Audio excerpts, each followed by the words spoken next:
Your YouTube feed is crap. Stop wasting your time watching bot-boosted shills and self-appointed gurus cloying for your attention. Instead, join the Goslings interview live stream and podcast.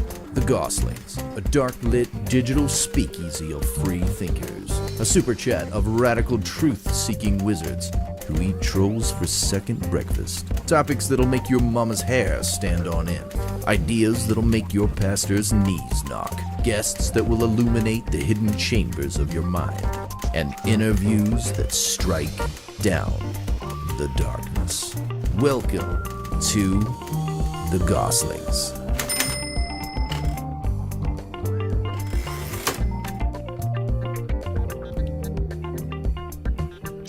Hey everybody, good evening. Welcome. I am Nick. And I'm Jonathan. And we are the Goslings. And we've got something fun for you today. Yeah. We hope you're going to enjoy this one. I know you will. And we're going to bring on our guest here in just a minute. Before we get started, we're going to do quick obligatory things. As you know, all that good old front of house YouTube stuff. Number one, hey, come find us. Yeah. Come engage with us. We're here. Yeah. You're here. Let's be here together. Let's be here together. On Twitter, on Instagram, at the Goslings. You can find us there. Facebook? No, forget Facebook. Facebook stinks. Forget Facebook. It stinks. It absolutely stinks. And but while you are here, take up the broken sword of your finger and strike down that subscribe button. Hit the bell. Not that it does anything anymore, I hear. Yeah. But still do it. Yeah. Because Every little you love bit us. helps. And like the video, actually more important than all of those things. Just right now, if you share the link to this live stream with your friends, that would be huge. Yeah, you guys don't understand how huge that would be for us. Yeah. Thank you for being here. Thank you for watching. We already got several people on live. Oh man, check it. Mike's on. Shannon's on. Nice. We got Jay Reese. Chungus Khan. What's up? Oh man, this is so cool. I don't know if I know Chungus Khan in real life, but just judging by that screen name, I want to. Yeah. Sounds like a guy I want to know. Awesome. Awesome. Well, let's jump into real quick. Yeah, we'll talk about our sponsors real quick. So first on the list is Jardani Jovanovic. If you have noticed, my beard has been exquisitely Leonidian as of late. And it is all thanks to Jardani Jovanovic hair care products. Mike Fisher is the owner of Jardani, and he's been really good about supplying us with this stuff. And they're excellent. You can find them on their website, jardanijovanovic.com. Real products for real men. Be as sexy as you are, deadly. Give 007 a run for his money. 00 Squatch over here. Look at this guy. Love it. Jardani Jovanovic. Jardani Jovanovic. And then also we are sponsored by our Kothon Spartan mugs. These are made by Cherico Pottery, chericopottery.com. That is CHERRICO pottery.com. Yeah.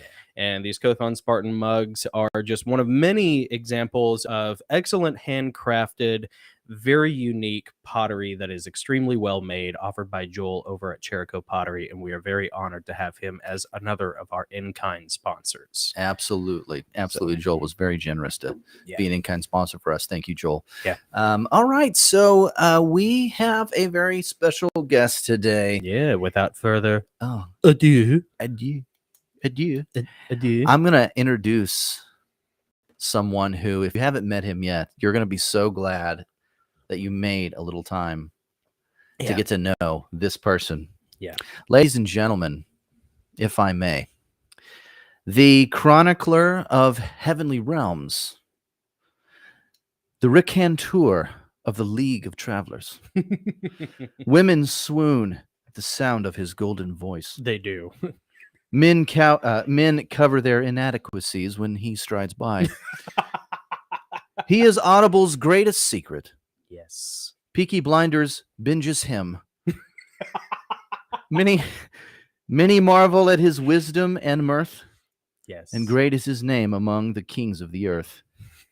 Son of David, Demon Slayer, Bane of the filthy Welsh, and the Lion of Bury St. Edmunds, I give you King Adam of the House Burrell, first of his name. Yes.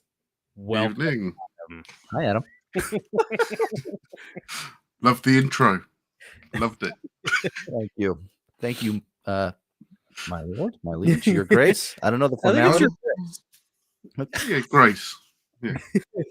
Dude, it is great to see you. Thank you Yeah. again for doing this. I know it's super late where you are right now. You're a champ. Absolutely.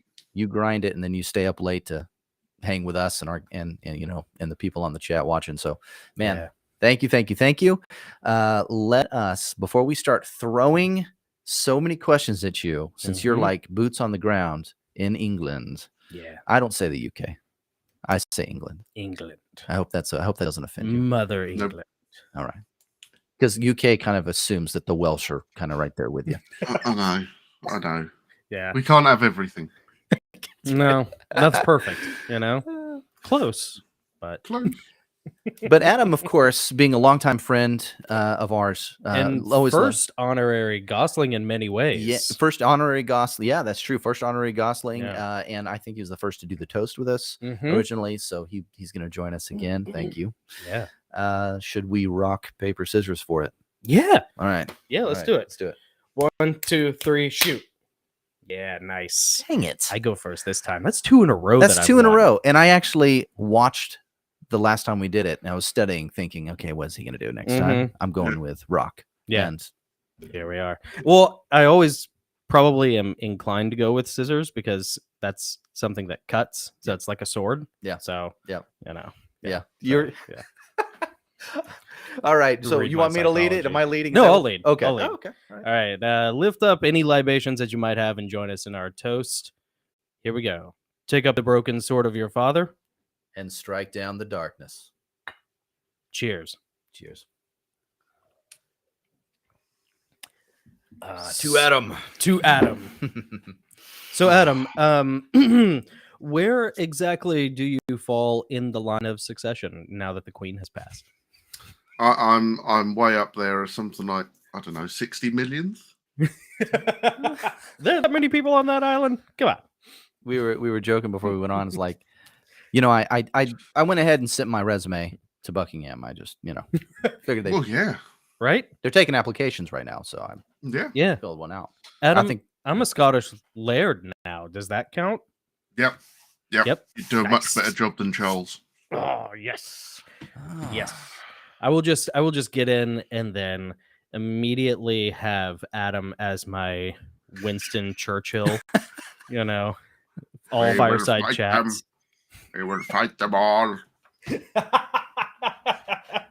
Adam, for anybody, we've had a lot of subscribers come on since the last time we had you on. I think the last time you were a guest was probably about a year ago for our Halloween episode. So you've been a longtime friend of Nick and myself. You are a narrator of all of our works. But for anybody who doesn't know, for the uninitiated, tell everyone a little bit about yourself. I am a madcapped Englishman who goes out in the midday sun. Yes. My father was a vicar in the Church of England. Yeah. So I hold my faith as central to me. Yeah. Love narrating audiobooks, especially the Heavenly Realms and the Traveller's League. They're my favourites. Thank you. Had to get that in there, didn't I? Yeah. Had to. Yeah. Checks God in the bless you. mail. God bless you. I've got 2 little monsters which are in bed, so I won't get shot with a Nerf gun tonight. Oh, bummer. I was kind of looking forward to that a little Yeah, bit. I to be thought you honest were. with you. I think you would just be. just like- having Adam's head there, and then all of a sudden, just a Nerf dart coming in and thunk, Yep. just like sticking right under your noggin. Yeah. And that's me. That's you. That's That's you. Simple. Yeah. So, we Queen passed, all right. I mean, Mhm. 96, something like that. I mean, Mhm. she longest reigning monarch ever. Yeah. Yep. She passed this past week, or week before last, Mm, something like a couple weeks ago. couple weeks ago. What was that like? So, as someone in England, someone in the UK, when you heard how did you hear the news, and what was your reaction? And actually, in all seriousness, Adam, we are going to have a lot of fun and make a lot of jokes and everything. But I do want to say, as an American, speaking to a friend who is an Englishman, like our condolences truly, because it is the ending of an era, and she was very important to you guys. Yeah, she was, and she did a lot of great work changing the monarchy from an institution into a living thing. Really? So rather than it, yeah. So she was much more about the royals being part of Britain rather than the royals being at the top. Oh, So she loved going out and meeting the public. She loved writing back. So like the kids wrote her a letter, and she actually replied, whether it was her secretary or someone else, but they actually got a reply saying, wow. And everyone knew her. Yeah. Everyone knew her. And there's little bits in there that, so as part of the Constitution, she could still take over the government and kick Parliament out if she deemed it necessary. Interesting. She can be the only one who declares war. So before the Prime Minister goes to Parliament and says, we're going to go and fight so-and-so, they have to go and get permission from the Queen to declare war. And it always was quite reassuring. It was kind of like having your mum back. Yep. Yeah. Mm-hmm. Knowing that if people made that much of a muck up, she was there. Charles, on the other hand, don't. Yeah. Well, and we kind of anticipated this, happening at some point. I mean, unless, Charles was basically, he's been waiting a really long time, just because her rule was so long, and he's also in his, 70s? Late 70s, Late 70s, yeah. Mm-hmm. So he's ascended the throne now. Does that law also apply to him? I'm assuming it does. So he could take control he could basically dismember. How does it work? Does he take control from Parliament completely? Parliament would still exist, but he would overrule them and stop them making any of the decisions. Interesting. And it's quite interesting. So things like the armed forces, when they give their pledge of allegiance, I'm going to use that phrase, even though it doesn't sound right because it sounds more like an American thing. Mm-hmm. But they swear allegiance. Yeah, I know. They swear allegiance to the king or the queen. They don't swear allegiance to the British Isles. They swear allegiance to the king or the queen. Wow.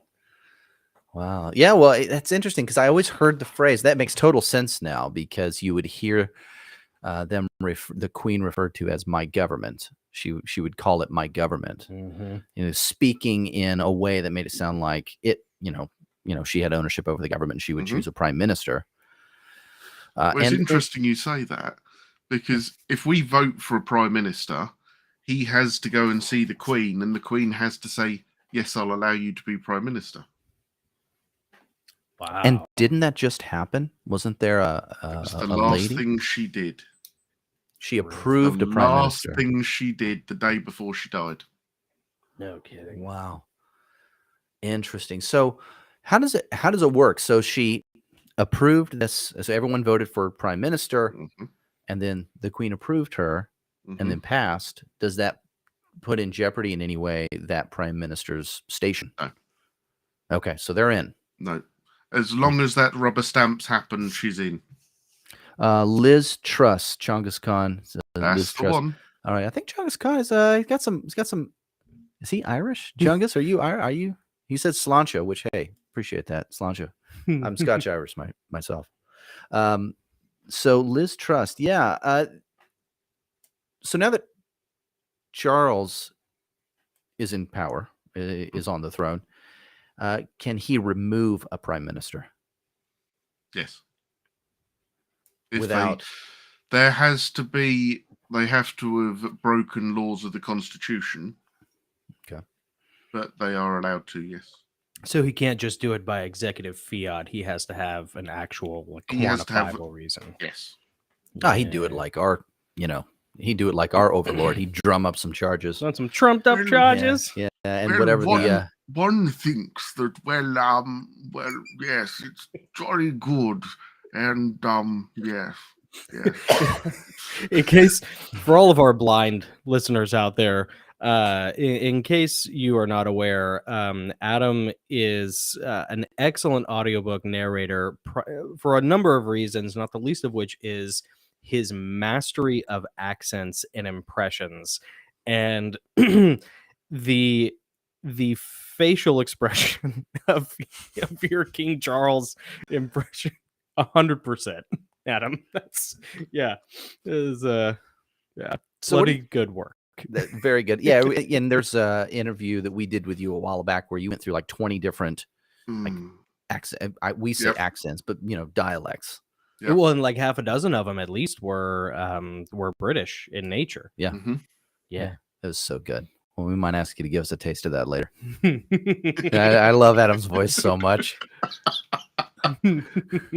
Just a taste. Just a taste. Just a sampling. It's like a flight of it's like a flight of beers at a bar. Flight of beers. It's like here's the northern accent. Here's the Cockney Not accent. that one. What do you want that one for? Oh no. The Jon Snow it's accent. gonna be an absolute calamity. Oh my goodness. He'll never me. do the "Hello, Governor." He'll never say Hello, hello. Governor. Oh, he did it. Oh, I thought that was beneath you, sir. Oh no, Governor. You must be living in the end times. It's the Queen dying. That's what it is. Oh my goodness. So as someone who lives in Bury St. Edmunds, what is the atmosphere like in England immediately after? Was this something that you guys knew about leading up? Like, had her health started to significantly decline, or did it hit you like a ton of bricks like it hit us Americans? Because to the best of my knowledge, we didn't know about anything until she was gone. It was, we knew she'd started to slow down, so she'd cut down the number of engagements she was going to, and she'd toned back a lot. Yeah. But the first we knew was that afternoon when royal family called to Balmoral urgently, and that kind of Yeah. That's the sign. Well, we all know. I mean, Yeah. most of us have been there, right? Where you get a call and all of the family is being told to urgently get to the hospital. Yeah. It's urgent. We all know what that means, man. That's crazy. And we were shocked too. I was shocked because I have no memory, obviously, of there being any other monarch. Yeah. And I was like, and in my mind, I knew, someday, way in the future. But it's like that'll thinking of happen. your parents passing or something. Yeah, it's weird when it actually happens. It's like Yeah. such a huge historic event, and it's with someone like her. It's actually really sad because, I mean, she was really, really loved. She was really, really loved. She was. Yeah. Well, we used to, hear jokes all the time about how like she just was waiting until Prince Charles died before she would kick the can. Just, she was holding out, just waiting. Isn't our great aunt the same age as Queen Elizabeth? Close. Yeah. Oh yeah. On Audrey, I think she's 94, maybe 96. Okay. Wow. Like that. Wow. So, how old was the Queen when she passed? 96. She was 96. Okay. Yeah. Man, crazy. Nice. Now, is Charles also a lizard? Let me give him my eyebrow. I think he might be, because as he talks like this, Yeah, he does. it lizard does face, seem doesn't to he? say that it's a bit frog-like. He does. Yeah, he's got that Lovecraftian, Shadow over Innsmouth, hybrid kind of does. vibe, like when he's that infamous video of him signing the thing and then like pushing the little piece of equipment aside, Yeah. whatever, waiting for his waiting for his assistant to come grab it, and he gives that face that Like, good job. You're embarrassing me. yeah. I was sitting there watching that going, you are an idiot.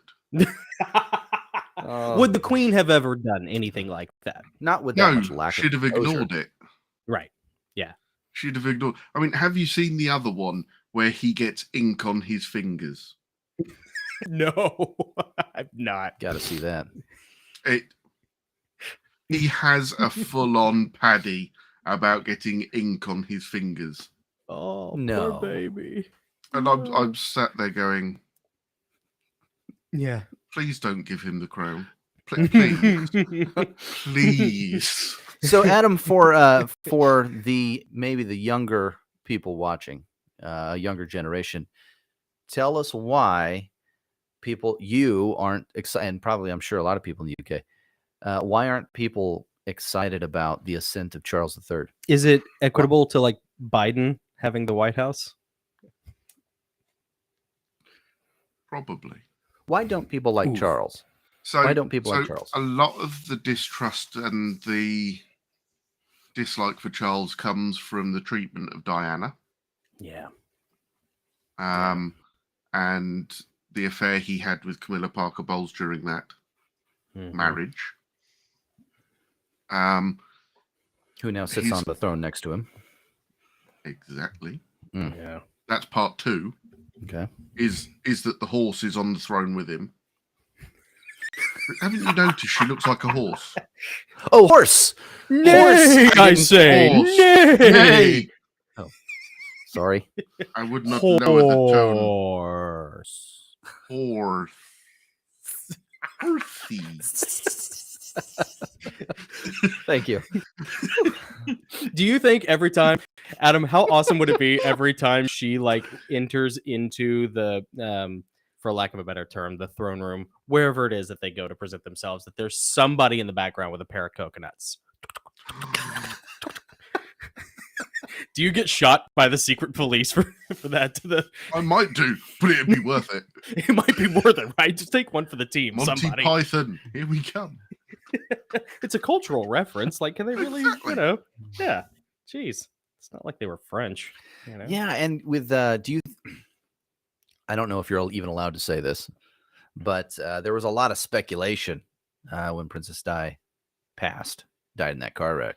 There was a lot of speculation that pretty much it everybody wasn't over just here. an accident. Like Yeah. there's a lot of conspiracies around that. What are some of the more common conspiracies that you hear about that? Okay. Conspiracies, a weekend disease. So, evidently, here we go. I'll go down my list because I've written a list of conspiracies for you. Oh, nice. So, evidently, military tribunals within the US and UK took away what they classed as illicit funds from the Queen, and she was put to death in July. Really? Has So anybody the seen crime, hers? well, the crimes that she was accused of was killing Diana, Princess of Wales, Mm-hmm. Nazi bloodline, and Illuminati control. Yep. Diana? No. No, the Queen. The Queen. Queen. Oh, yeah. And they wanted to send a strong message to those being blackmailed by Satanists. Oh, yeah. Hmm. Yeah. So this is that like sort of QAnon, sort of satanic dark, false light kind of war of the Luciferian bloodlines kind of thing here. Yeah. Well, that begs the question. We would hear a lot of that stuff too over the past few years about, oh no, all those people are in Guantanamo Bay and, they're either body doubles or they're deep fakes, and blah, blah, blah. But then, you would kind of see these people out and about, and people would give eyewitness testimony. Do you think there's any credence to that particular theory? Because it's so different when it's the Queen, because she doesn't have to come out or go on campaign or, do any of the things that our corrupt politicians have to do. She doesn't have to, but she has been in public since then. Really? However, as I said earlier, her schedule was cut right back because of failing health. Mm-hmm. So, Maybe. I'm not saying it's impossible. But I'm not saying it's impossible. Mhm. If there's a knock on the door and some big men in military uniform come and grab me, you know what's going on. Yeah. Wink, wink, nudge, nudge, say no more. Right. Another one, evidently, is she died 911 days after the pandemic was declared in the UK. Oh, that's Ooh. right. That is interesting. Mm. Mm-hmm. Has the pandemic been declared over there yet? No. No. Are you guys So still in they've- any sort of restrictions over there? No, the restrictions have been lifted, but the pandemic hasn't been classed as done. Gotcha. Yeah. Gotcha. How does the rest of the country feel about Queen Elizabeth's passing and Charles coming in? Like, you guys, I don't know how demographically how much of a minority you are in your family, because you guys are, you're Christians, you're fairly conservative. Does the rest of the country, from what you can tell, kind of have the same feeling as you guys about the whole situation, or is there a fight going on there? I'd say 80% of the country is saddened by the Queen's loss. And 20% are going, we don't want a monarchy anymore. Really? Yeah, I've heard that. I've been hearing that. I've been hearing Wow. stories about that. What are your thoughts on that, Adam? Let the monarch take back the power. Get rid of all the little people trying to get all their expenses, trying to get everything else, trying to make themselves some money. Get rid of all of them. Let's just have the king and queen rule the country on their own. Yeah. Yep. I'd rather have that than the twisted politics of the situations at the minute. Yeah. Mm-hmm. Yeah.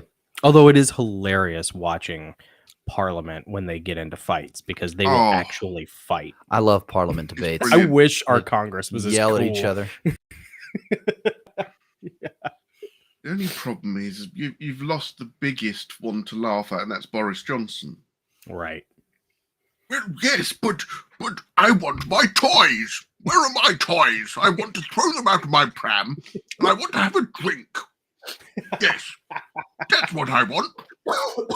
He perpetually looks like an English schoolboy who just got pulled out of like an after-school brawl, and is sent home early.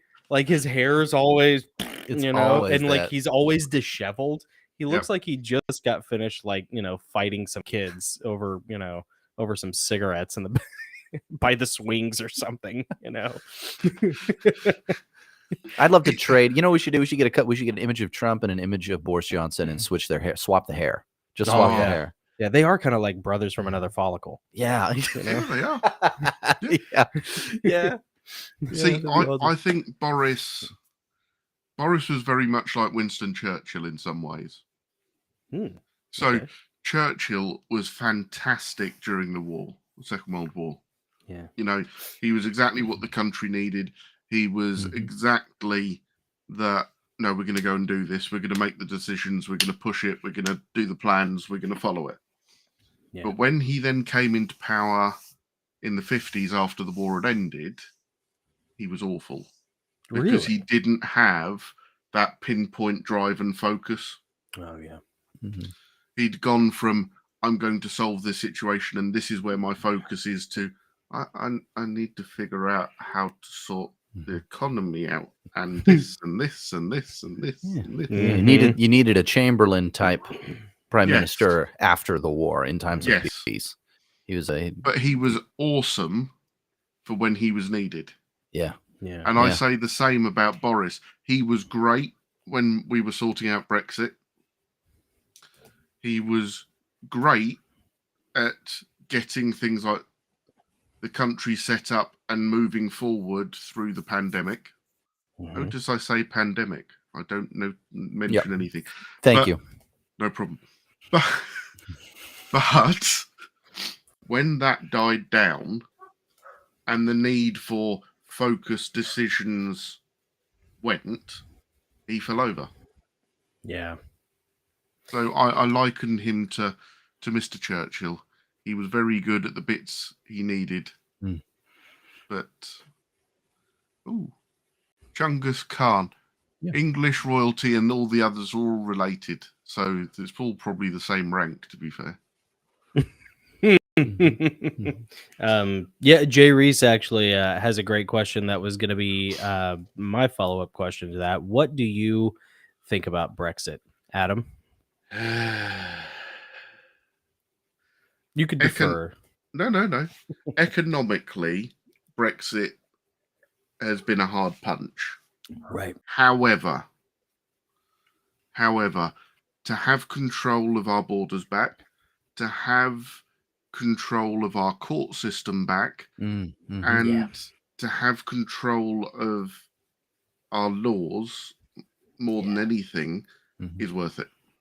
We were big fans of Brexit, at least a lot of my peer group, and Nick and I would talk about it a long time. We were big supporters of you guys moving forward with that, knowing the economic situation that it would temporarily put you in, but it's like you cannot serve God and mammon, No. and it's okay to take a hit if you're saving the soul of your country. Exactly. I mean, having a murderer be able to go, I don't like the decision that the English Supreme Court's done. I'm going to go to Europe, and they overruled. And it's like, wait a minute. Wait, but it happened here. And whoa. They said no. That's it. Yeah. And another reason why Queen Elizabeth's passing is so sad is that when they made that decision, they had to bring it to the Queen for approval. For Brexit, she had to approve it personally. She had to approve it. They came to that. I don't know if it came at idea phase or at just final. We just need a signature and it's done phase, but she was for it. Yeah, Yeah, she was. Yeah. Charles would not have been. You think Charles will reverse any of that? He wouldn't be able to without a referendum. Okay. Unless he threw out Parliament. What is his goal? What does he want? What do you think he's going to do? I think he thinks, that's a bit confusing, but we'll go with it. I think he thinks that he's the next thing to modernize the royal family. But my view on it is there's no way in heck he can modernize the royal family. If he truly wants to modernize the royal family, he should let William take over. Right. Which seemed like what everybody was kind of holding out for that anyways, hoping that William would take over, that Charles would pass, and then Elizabeth would pass, and then William could step in. Yeah. What would modernizing the royal family look like? I think what it looks like to me is getting rid of an institution and making it part of the actual reigns.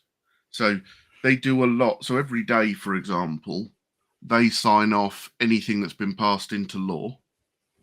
So every morning when the monarch gets up, there's what they call the red box on their desk. And in the red box is all the laws and pieces of information that need signing to then be formally law after the signature. Okay. All the military and Secret Service briefings. And that's all before 9 o'clock in the morning. So for me, why don't we see more of that? Yeah. We see Prime Minister's question time. We see Parliament. Why don't we see what the Queen or King does? Yeah.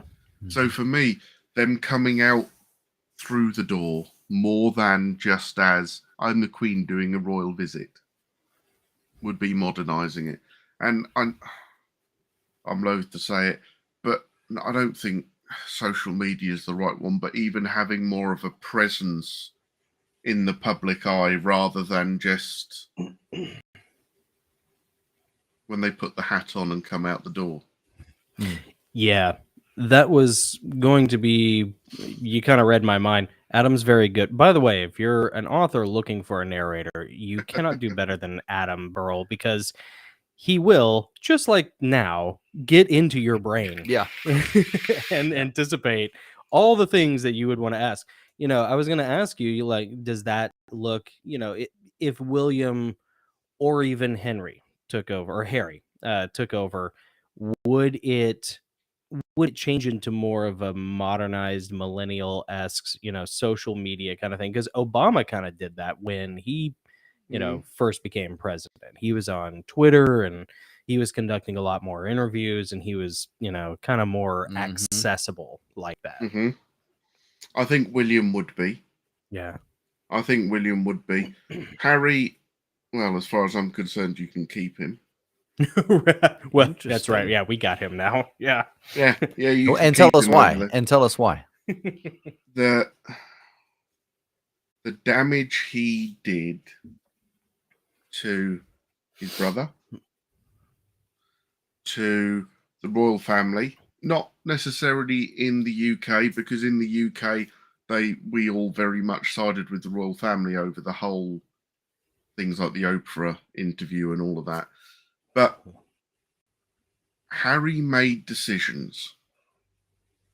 He made the decision to step down from frontline royalty and to want more of a private life, which I absolutely respect. If that's what you want, absolutely, you have the right as a person, especially in the UK where, freedom, democracy, if that's what you want, absolutely.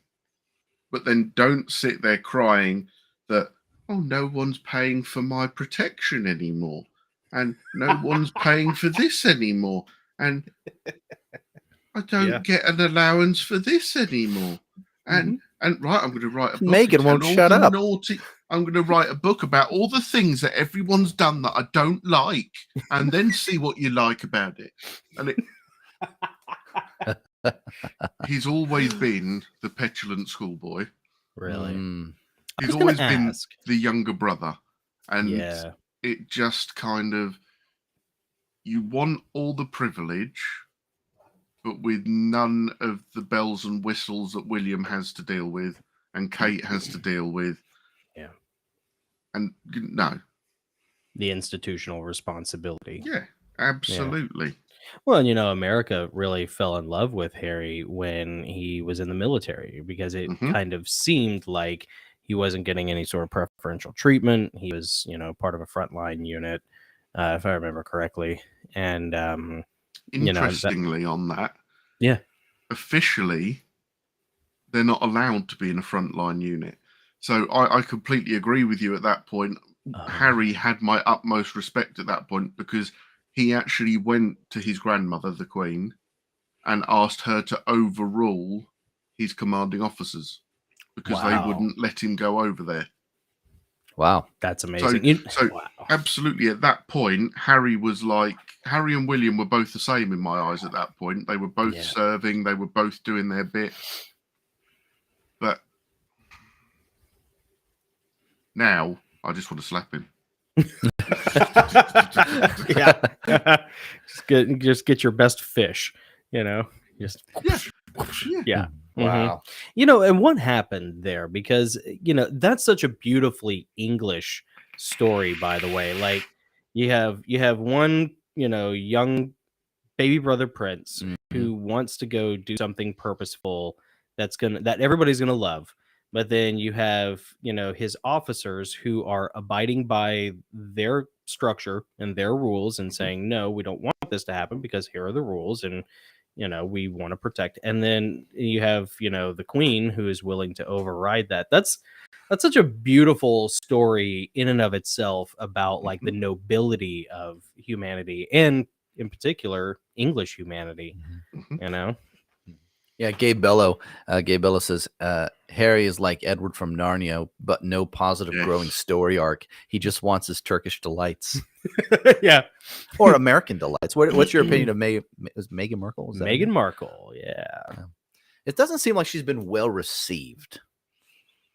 And I've been meaning to talk to you guys about that. There's that burrow brow again. There's baby. the brow. Man. There it is. If you're listening to this on iTunes or Spotify or something, you are missing out if you're not watching the live. Yeah, version. you gotta.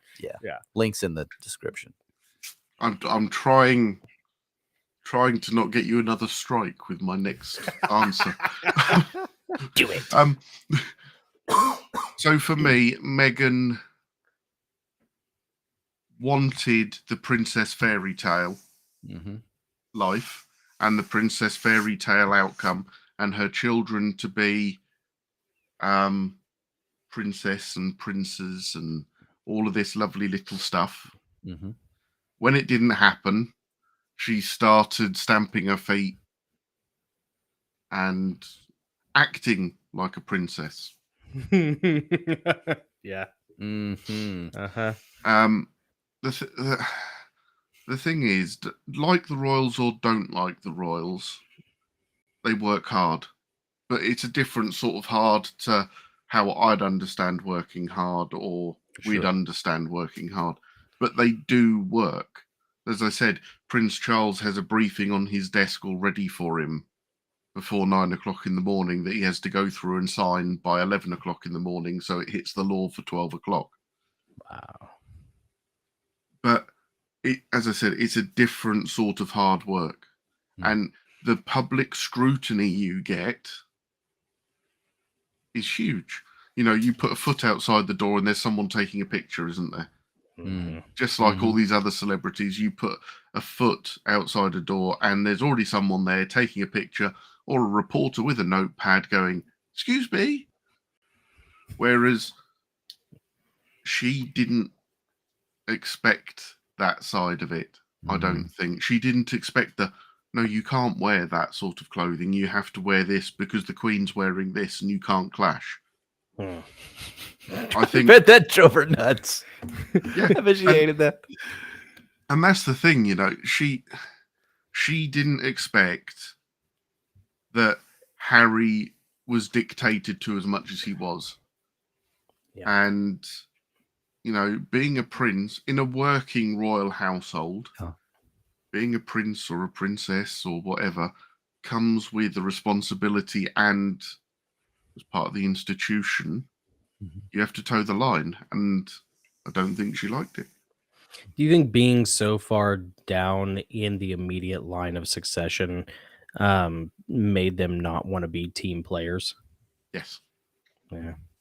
I They're two little peas in a pod, you know? I think the minute she found out that Harry was too far down the line of succession for her children to be prince and princesses, that was it. How did she not realize that before she married him? Probably because she never asked. She just assumed she was marrying a prince.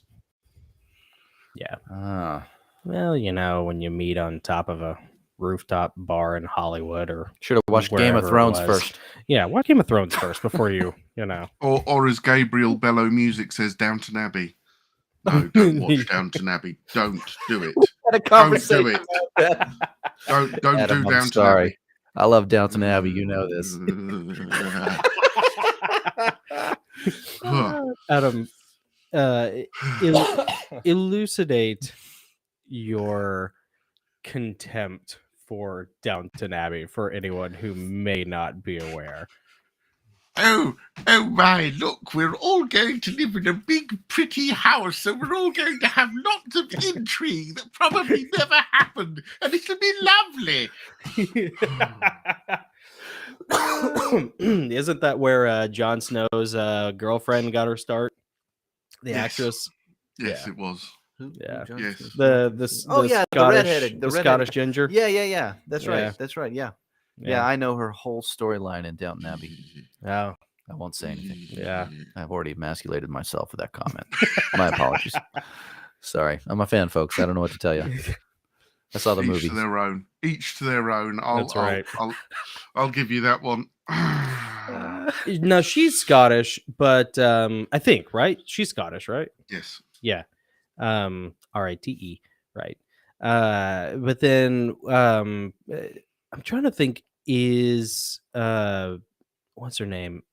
Emily or Amelia Potts. No, I can't remember. The girl from Doctor Who, the really tall girl who they end I up know who you having. mean.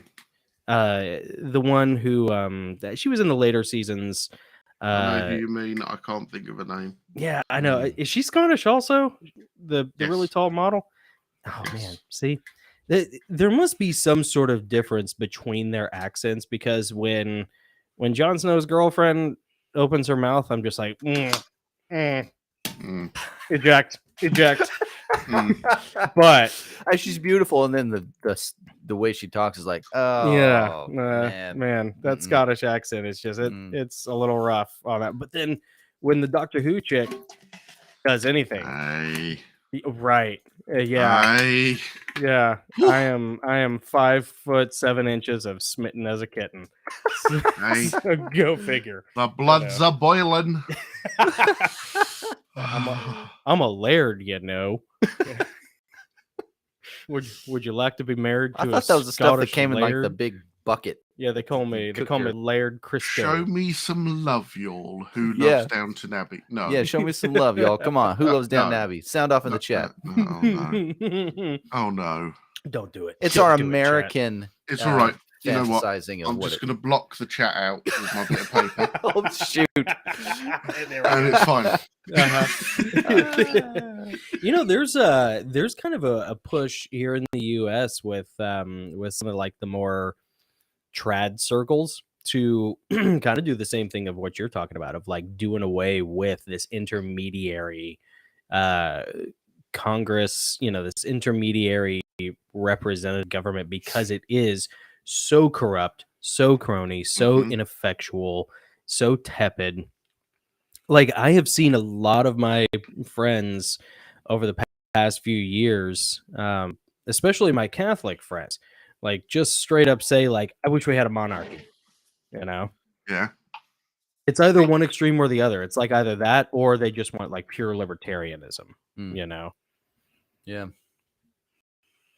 Sorry, I've just seen Jonathan likes Hispanics come up in the chat. Oh, I do. I like Just my made me- senoritas. Just made me smile. Yeah. Who's like, Yeah. did I read that right? Yes, I did. That's fine. Yes, That's you fine. did. Yeah. Yep. I do not know any. I know Donde está los baños. I And suppose. more tacos, please. Okay, I got one more question for you, and then I do want to move on to We're gonna change gears. some of his stories. Yeah, that he has. Adam's got some amazing stories. Oh yeah, So- he was actually our guest last Halloween, telling us some Yeah. really great stories. And we're going to get into that in a second. Did you hear about the Nostradamus prediction of the prophecy of the Queen's death and Charles' I ascension? hadn't heard about this. Tell us what you heard about that. Literally that. You've just summed it up. Okay. I heard that Okay. there is one. It is, And it was that. So it's such a loosely contrived thing, but I'm going to read Mm, where they're getting this from. cool. Quatrain, is that what they call it? Quatrain? Quatrain 10. Pretty par for the course for old Nostradamus. Yeah, Nostradamus. It says, okay, I'm going to read 21 and 22 of this Quatrain. It's super quick. It says, I wish Adam could read it because he's got oh man, he could read this so well. All right. It says, through the spite of the king supporting the lesser one, that'd probably be Harry, he will be murdered presenting the jewels to him. The father wishing to impress nobility on son does as the Magi did of yore in Persia. For not wishing to consent to the divorce, which then afterwards will be recognized as unworthy, the king of the Isles will be driven out by force. In his place put one who will have no mark of a king. And so the people who are really into Nostradamus, and I'm not, but the people who are saying that Charles is basically going to abdicate, Mm. and Harry's going to end up on the throne. Really? Harry, not William. That's what they're saying. Interesting. Well, it just said they'd murder the king, didn't they? Yeah. While he was presenting the jewels to him, I don't know what that means, but or abdicate or die. I don't know. But Charles ends up getting out of the picture rather quickly, and Harry's supposed to be the one on the throne. it's hard to imagine Charles No. on the throne for another 30 No. years. You know? No. Well, he'd be over 100 years old. Yeah. Yeah, it's you don't see it. I mean, it's like William's next in line, and that's it. Mm. You know, who knows what could happen? There would have to be one. There'd be an outcry if Harry jumped or tried to jump, or I think, in all honesty, I think if Harry did get named as the king, I think that would be the end of the monarchy in the UK. Really? Because of how badly people have taken his actions since stepping back. Yeah. William, I think, will do really well. We just need to get his father out first. Didn't say that. Secret No. Service. Yeah, no. Secret Service. We just need to be patient and Let the Lord work. let nature take its course and put it in God's hands. Those are nice ways of I saying. mean, I'll say it William- right now. If the secret police ever comes after Adam, I am catching the fastest boat across the pond, and I'm taking every article of ordnance I have, and I will drain my bank accounts to hire killers. What is the UK We are- equivalent of the FBI over there? MI5. MI5. Yeah. MI5. Okay. So we have MI5, which is equivalent to your FBI, Okay. and then we have MI6, which is equivalent to the CIA. Okay. Like MI, is that Ministry of Information? Yeah. Is that what that stands for? Okay. Yeah. Okay. And they follow the same general rules. So in theory, MI6 can't operate within the UK, Okay. and that's where the MI5 operate. And likewise, the MI5 can't officially operate outside of the UK unless they're working as part of a task force. Oh, yeah. There's always Very much like the FBI CIA dynamic. Do you ever suspect? Do you think that those institutions, whatever you call them, are ever weaponized politically against opponents? I mean, I don't know who the answer to, but do you ever see that? Or do you ever suspect that? I would not be surprised. I think not so much recently, but I think when there was the huge power struggles and the peace talks going on in Northern Ireland, I would not have been surprised at all if some of the stuff blamed on the IRA wasn't the IRA.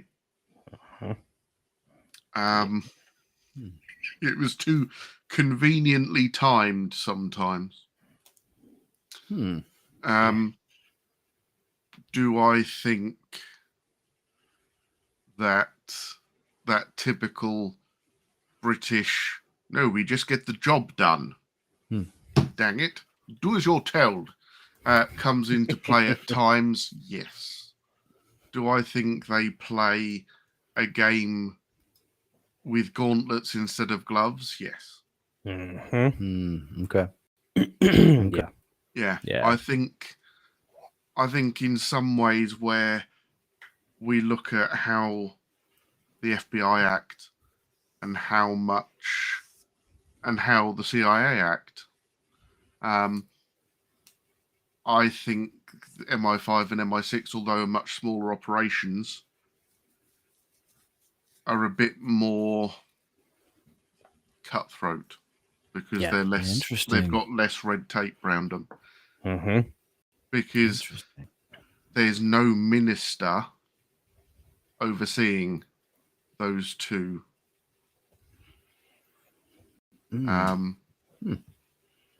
They are run independent. They answer to the government, absolutely. They report to the government, absolutely, but they don't have a minister that actually runs them. Interesting. So it's a little bit more, no, we need to get the job done. How do we do it? Right, go on then. Just go do it. Plausible deniability. Yeah.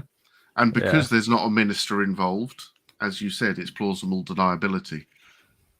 So when someone's going, no, we haven't done that at all. We might have done. Here's a job for MI5 or maybe MI6. Gabriel Bello Music said, "We don't want Harry. Take him back." I propose a deal. Let's make a deal. We'll give England back Harry and Piers Morgan. Wait, and we'll give Meghan Markle, to do with as you please, England. Okay. Yeah. Yep. Okay. Whatever you want in exchange for Adam and his family. Oh yeah, I'm done. Sign. What do I sign? Yeah. Where's the thing? Where's the thing? And non-restrictive, just dual I've got the pen. citizenship. I've got the pen. It's got to be a quill. Oh. And it's non-restrictive. It's dual citizenship. Yeah. All expenses paid. You can come and go as you please. You can hop the pond as much as you want. Oh man. And I think everybody wins. Yeah. You You'd know? love Tennessee, Adam. You'd love it here. Oh, Yeah. Oh man, you fit right in. You'd fit right in. Shannon Piers also. Morgan. Piers Morgan. I'd forgotten that one. Yeah. Yeah. Alex Jones really like that moment where he's screaming at Piers Morgan, while they're sitting next to each other. I didn't see that one. Talking to it's I gotta back see like that. it's during like right after the Sandy Hook thing. Oh man. Piers Morgan is kind of like he's oscillated between camps over the past several Mhm. years, but he made a splash by being from another country and then coming here and immediately getting on CNN or whatever and wagging his finger at us about our gun rights, Mhm. And so he Mhm. really got off on a bad foot here. And I know he's probably tried to like mitigate that in the past couple years. He's taken a better stance on some things, but it's almost kind of like a Bill Maher thing where like, the die is cast, homeboy. Like, Yeah.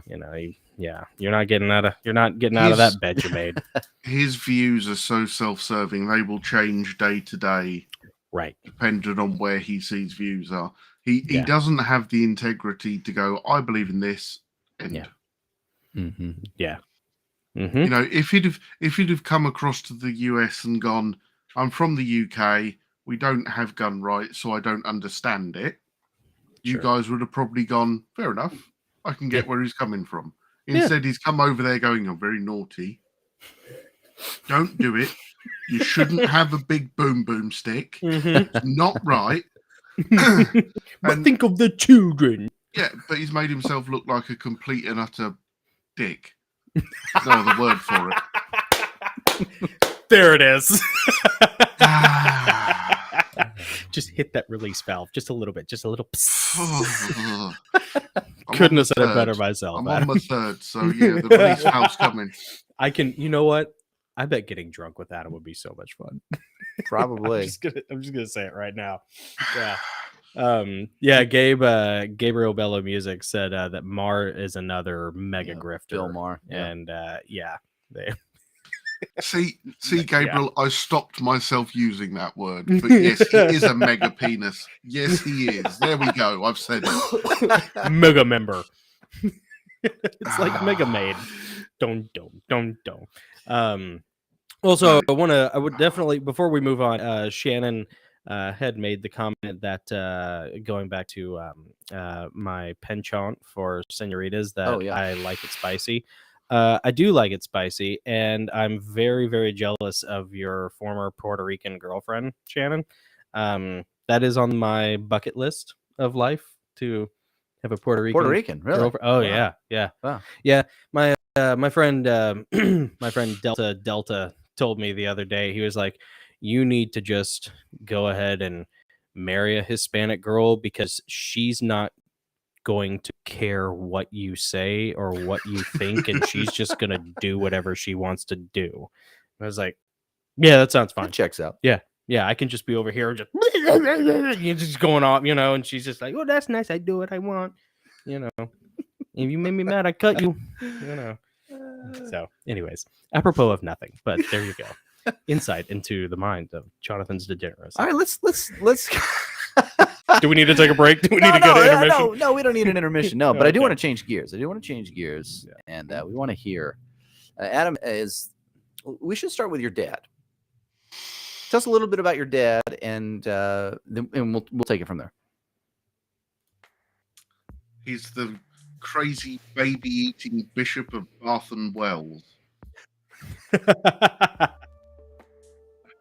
He was a priest in the Church of England, now retired.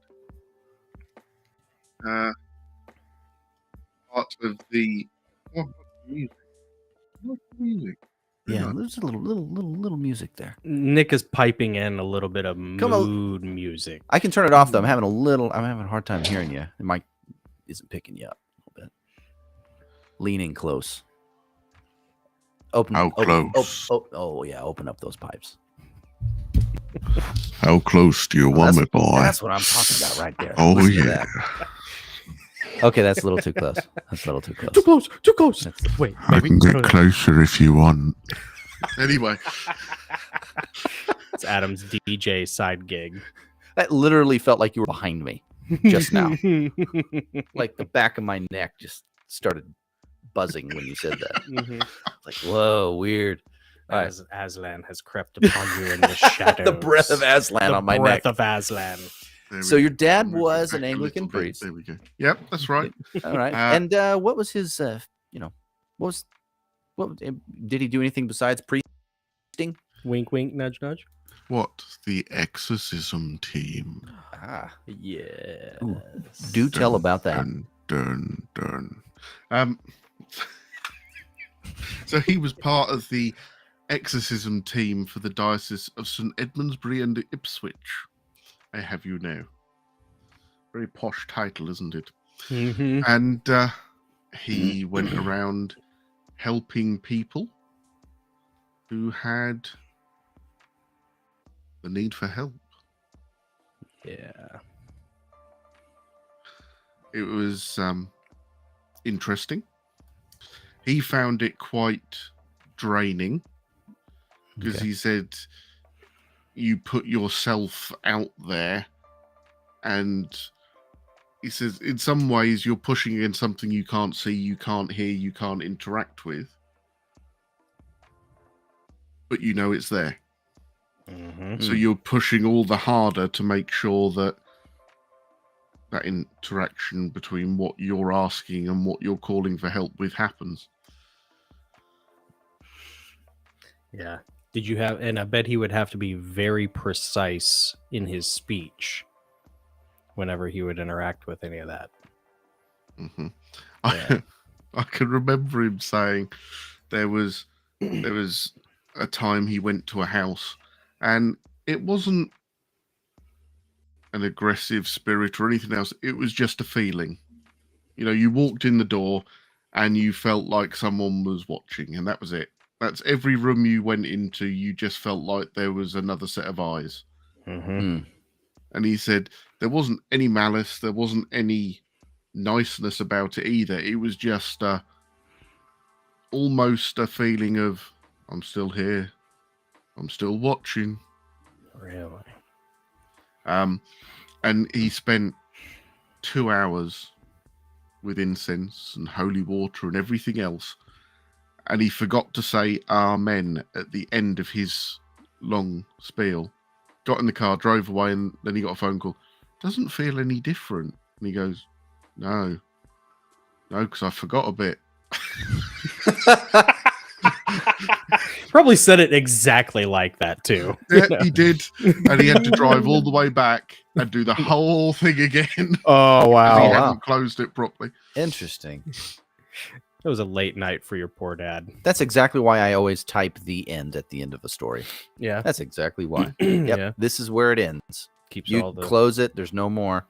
keeps all Buy Yep. the next one. demons in the book. Keep the demons in the book. Keeps the demons from crawling Yeah. out the book, That's right. coming Well, around the keep house. those there little demons in the book, boy. You don't want to let your demons out. The Now, book. now the you accompanied him a time or two. That's my favorite story. Yeah, tell us about a time where you accompanied your dad I knew on one of you'd ask these this one. excursions. Yeah, I it's knew- great. It's still I've been good. sitting there waiting for this one. Yes, good. So it was school holidays, and Dad had to work, so it was a case of, yay, I've got to go in the car again. Woo. And we're driving to the middle of the countryside. And we get to this little cottage. No neighbours, no other house in sight, just a little cottage. In the front garden, there's 2 children playing. And didn't think anything of it. Got out of the car with Dad and said hello to the children on the way into the house. And sat down with the homeowners. And Dad said, so, what's the problem? What's affecting you and your children? And they go, the children. Dad goes, sorry? Well, the children. The children are the problem. We keep seeing them all over the house. And of course, it's the children we've said hello to as we've walked in. Mm-hmm. That still makes my back go up. But, Can you describe them? the little girl, blonde hair. Have you ever seen the Railway Children? Mm-hmm. There you go. That is exactly, the little girl's got blonde hair tied back at the shoulder length. No, they didn't have black eyes, Gabriel. They look normal. I just thought they were the kids that belonged there. Yep, absolutely. If they'd have had black eyes, I'd have been running quicker than you could say Bob's your uncle. Yeah. Yeah. That's crazy. And did you wait outside and like play with them in the garden at all, or have any sort of like solo interactions with them while your dad was in there, or did you and your dad encounter them at the same time and then you went with your dad? Me and Dad encountered them at the same time. And it's strange you say that because Dad said you could stay out and play if you want. Okay. But I wouldn't. There was just something. Yeah. There was just. I said, no, stay and play. No.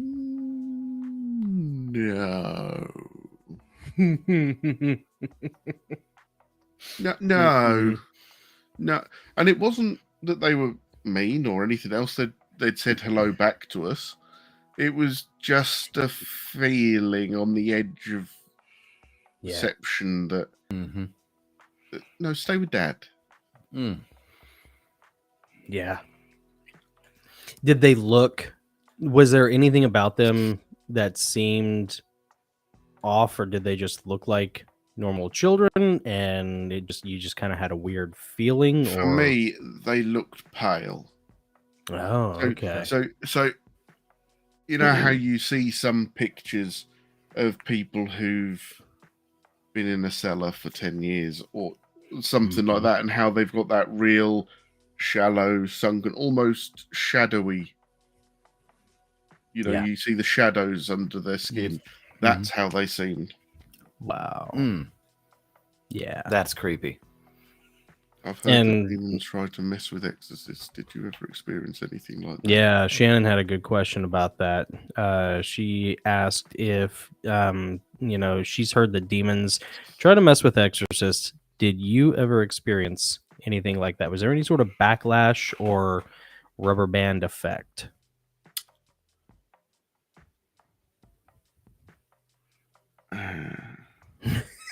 That is a yes, but you might not hear about it, folks. Yes. Yeah. So I didn't. It was one of the times Dad went out, and Dad had been out for. Evidently, he'd gone out while we were at school, and it was 10 o'clock at night, and he still wasn't back. And I was like, Dad quite often had meetings or something in the evening, so it was a shrug of the shoulders and go to bed. Yeah. He still wasn't back the next morning. And when he did get back, he looked more scared, and I say scared, than I've ever seen anyone look. Really? He left. So the place he went to was less than 10 miles away. So you're looking at 15 minutes drive. Yeah, sure. And he left there at 7 o'clock the night before. Oh, wow. Took it home. Mm-hmm. And he got home just before we had to go to school, which would have been 8 o'clock the next morning. Wow. And he'd been in the car and he thought he'd taken every turning that he should have taken, but he just hadn't got home. Jeez. So there For was like 12 hours. did he experience a time dilation or He experienced every minute. really? Yep. He experienced every minute of it, he said. And he said, I thought I've taken the right turnings. I thought I've done this. And the weird thing was when he got home, because he had to, for expenses reasons, he had to log his mileage. Yeah.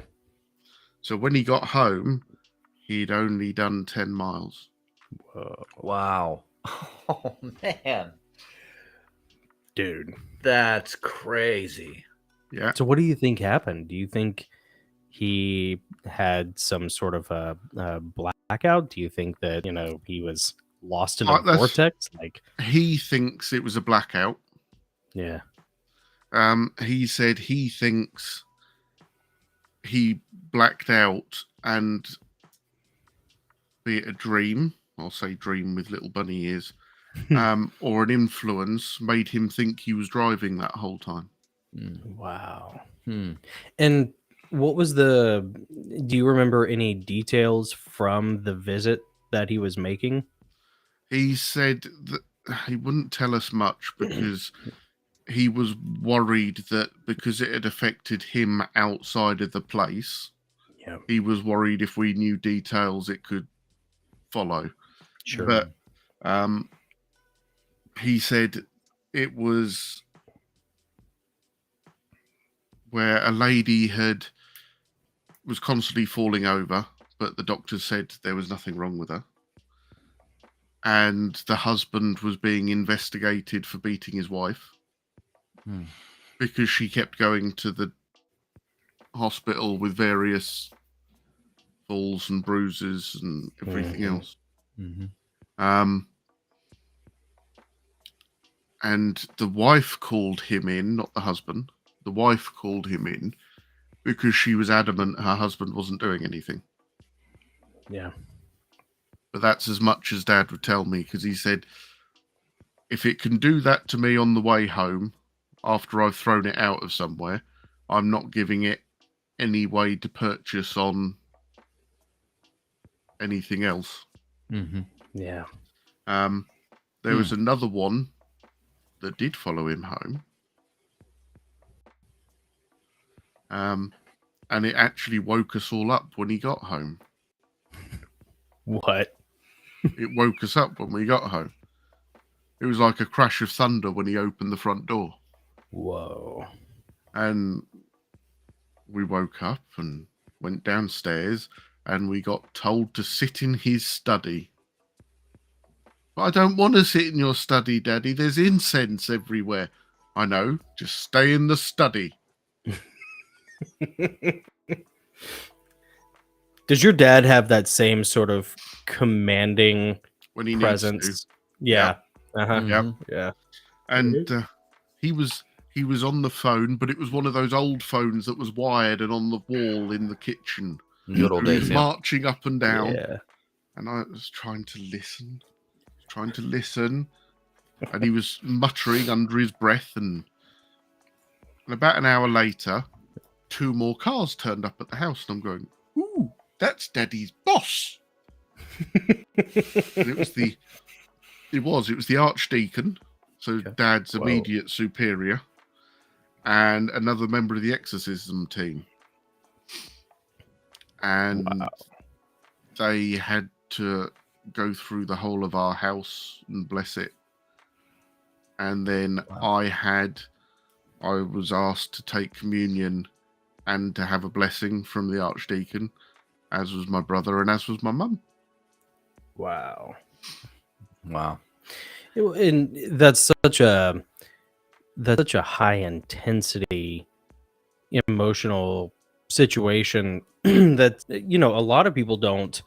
It's hard for a lot of people to really think about other people taking that sort of thing that seriously. Yeah. But there is a reality that operates largely undercover that I mean this stuff still happens to this day. Because Adam, you're our age, maybe a little bit younger, like this would have been back in what, the 90s, early 90s. Yeah, I mean this is not 50 years ago. This is not, this is modern society, and you got to think, how real and how intense can something be for like our version would be like a preacher or a pastor to come home and immediately get on the phone and call whoever his higher up is, at 10, 11 o'clock at night or whatever, and say, we have a serious spiritual problem. You guys have to come over here right now. Yeah. I mean, that's not the kind of thing that most people think about happening in the suburbs in everyday life, And the strange thing is, that's also something that the church will tell you never happens. Right. Or will never admit to it happening. Yeah. And that's what intrigues me, because I've sat there and I've seen it and I've watched it and I've witnessed it, and I sit there and go, okay. And I accept that. I accept there's that other side of the coin. Yeah. And I mean, like the Heavenly Realms novels, the way you write about the black shadows and the demons was exactly as I'd picture it. Because, really, well, from my point of view, the demons and the black shadows are the things that are there, but they're not there. Yeah. Unless they want you to see them. Mm-hmm. And when you sit there and think about it and you look at it and it's like, where's the shadows again? Where are they? More light. Yeah. Well, and those are the kinds of things that I think for a lot of people who experience them or who hear about them, it reaffirms your faith, because we live in such a modern materialist age, that it is hard for a lot of people, even if they are Christian, even if they are religious, even if they classify themselves as spiritual, whatever. It's hard for, I think probably there are a lot of Christians out there who, if you really put a gun to their head, like it would be very difficult for them to say that they truly believe in an afterlife, that they truly believe that this is real. And you almost have to have these extreme moments of either healing, like Gabriel Bellows' testimony, which people will hear about next week. Insanely cool, beautiful, or these really dark moments, that really kind of shake up the foundation stones of your psyche and your existential view and make you think, all right, this probably is real, And I mean, it wasn't long after that, and it did make me chuckle. It makes me chuckle now looking back, because Dad said, I don't know if it'll work, but we're trying it. Nice. And he had a box of light bulbs. Oh, okay. And they're going, in the light bulb. And he goes, and he'd got a bowl of holy water in front of him, and he dipped all the light bulbs in the holy water and let them dry, and then replaced the ones in our bedrooms, and replaced the ones in his study. And he went, now if I'm right, your bedrooms and my study are now safe. Did go in, turn the light on, and it'll be safe. And I'm going, I was like, 6, 7, 8 at the time. And it's like, what? You dipped him in water. Uh-huh. When you're not really thinking about it back then. Hmm. But Yeah. to be fair, it never followed him home again. Yeah. Interesting. And it didn't make it past the threshold, right? Yeah. I think like that vampire rules thing. I think Yeah. there's some truth to that. Yeah. Like It has to be an He'd invitation got of sorts. crosses on his doorposts. He'd painted crosses into the doorpost anyway. oh yeah. So part of me thinks it was that. Maybe. But Yeah, it's until you witness it, I suppose, or experience something similar. It's a surreal concept that a lot of people find quite difficult to go into, because there's always an explanation, isn't there? You know, that thing fell off the wall because the nail came out or the screw came loose. Mm-hmm. Whereas actually, well, no, because the screw's still there and the hanging fixment is still on the back of it. So, Yeah. Everything's intact. It's just not together. So, Mm-hmm. it was just a static charge that caused that crashing sound. It was Yeah, just people will go through all sorts of mental gymnastics Yeah. to come up with any other explanation. They do not want to acknowledge that something supernatural. It's so ironic, considering that maybe one of the, if not the number one driving factor in a lot of people's base psychologies is the fear of death, and that there's nothing beyond death. So it's always so counterintuitive to me how people are really, angling for this materialist view. When it's like, man, I don't think you understand what, like, if you believe that point. there's nothing after this life, like, that should shake you to your bones. Yeah. That's horrifying. Yeah. So, and you're wanting that. Like, Yeah. okay. Weird. Yeah. Very. Very. Yeah. it's the next great adventure, isn't it? Yeah. It really is. Yeah. It really is the next great adventure. Yeah. I mean, part of me hopes that I have two thoughts on it. And one of them is the traditional thought about heaven and hell and all that sort of thing. And the other one is you pass away and Michael's there with a sword and a shield going, there you are. Yeah. Go forth. Yeah. Metallica's And playing strike in down the darkness. background. Yeah. Yeah. James Hetfield's just like hammering. It's like, where's my fiery Pegasus? Let's get on the fiery Pegasus. We're going to kill some demons. Part of me sitting there going, and Gabriel's going, oh no, not another one. Oh no, not again. So, Adam, I have a question for you. This experience when your dad came home, this thing followed him home. Did that happen before or after the experience you had in the cellar? Oh yeah, Before. This before the cellar. Mm. Okay, so tell everyone what happened later on. Then give them that story, because that one. Yeah, that one messed with Nick. I could tell. Yeah, because Yeah. I had a not quite that extreme, but I had a similar experience. Yeah, but not like Adam's. You got to hear Adam's. Mine's, milk. Nick's is Cookies. lame. Mine's lame. I got lame stories. Lame. Weak.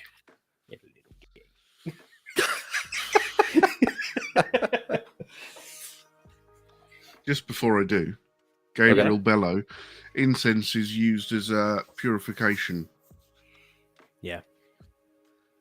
There is, that's the thing about witchcraft that a lot of people don't understand. Shannon can probably confirm some of this, I'm sure. But in a lot of the New Age stuff, you burn sage to cleanse. And a lot of people, they equate. I think they go in the wrong direction. They equate witchcraft with make believe. Just monkey crap. And then they also associate anything that is ritualistic and Christian, whether it's Anglican or Catholic, stuff like these things that your dad would do, the tools in his, Batman tool belt of exorcism, they also put that in the same, Mickey Mouse Club camp, of make believe stuff. But it's like, what if it's the opposite? What if that witchcraft stuff that you do actually really does work, as Shannon was so good to talk to us about? And then what if by that same token, it also works in the context of exorcisms? Maybe that stuff actually works.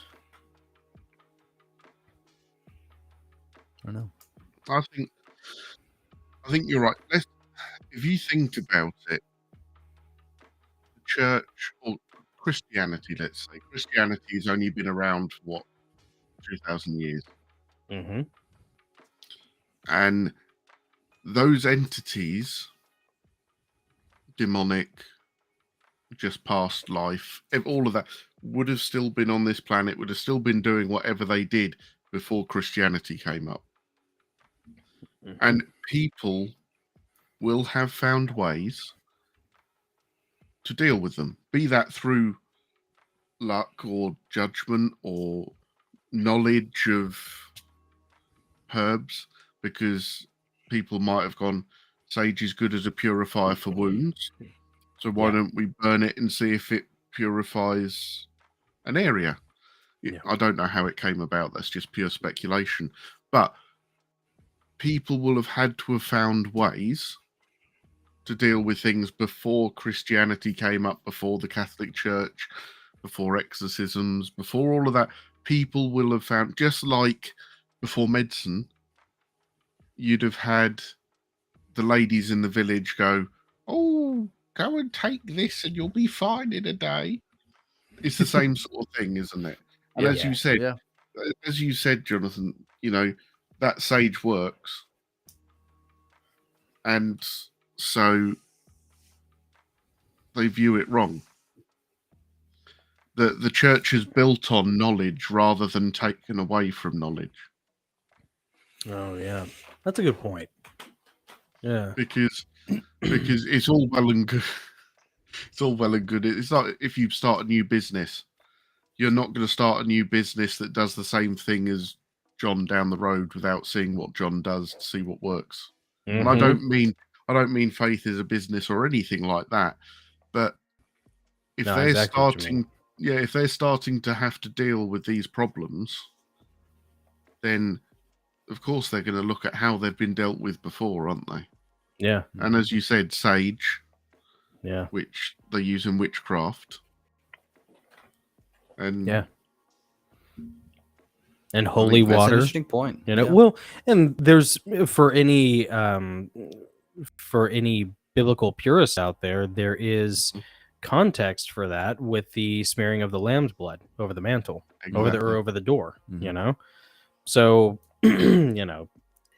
there is some overlap, and it almost lends a little bit of credence to that whole Pax Romana thing of like, as you go into these cultures, that have been dominated by principalities and powers, and you convert them to Christianity, and this always gets a bunch of flack for, can't believe I'm about to make a case for Pax Romana, but like, as it always catches flack for like, oh, well, this is why, Christmas is the Christmas tree is whatever, Germanic paganism, and the Yule log is human sacrifice, and blah, blah, blah. It's like, like, first of all, we know, like, dude, we know.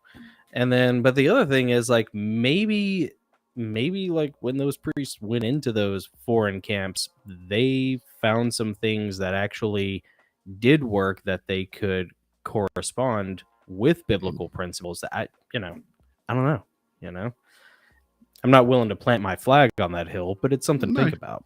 Yeah, exactly. And that's what I mean. It's just everything comes from somewhere. Yeah. And part of me would like to think that someone guided the finding of sage and finding of those other methods of dealing with those entities before. And as Well, and- Mama Shay says, Christ works better.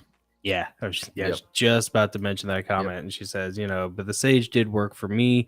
Calling on Jesus makes them leave in a snap. I bet it does. Yeah. We talked to Gabriel Bello a little bit about that as well, the power of music, and there is this idea of effectively like turning the cannons on the enemy, Mhm.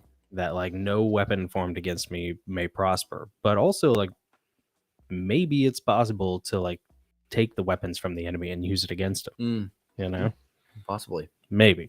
Yeah.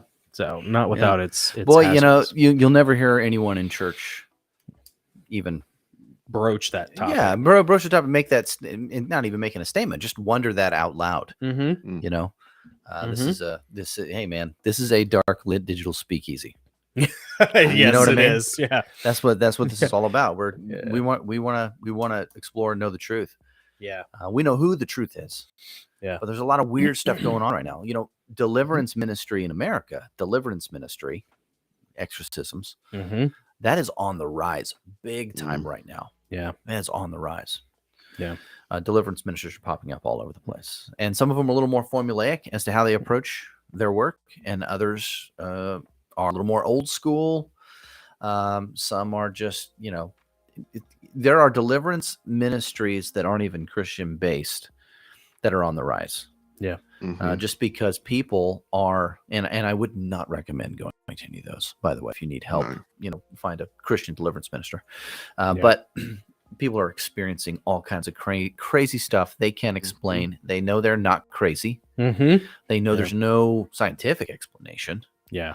And they wonder if it's aliens. No, yes. It's aliens. Aliens. Yeah. I'm not saying it's aliens, but it's aliens. Yeah. He's got that Babylon 5 hair. Which I actually want to talk to you about in a second. But before we segue to UFOs and the like, tell us about what happened in the cellar. That's a very interesting story. Nick wants to be spooky. I know it's late there, and if it's too late for you to tell a spooky story over there, I want you to be able to sleep. But it's dark outside. yes, it is. But it'll help strike down the darkness. That's my argument. Take another. I need a refill.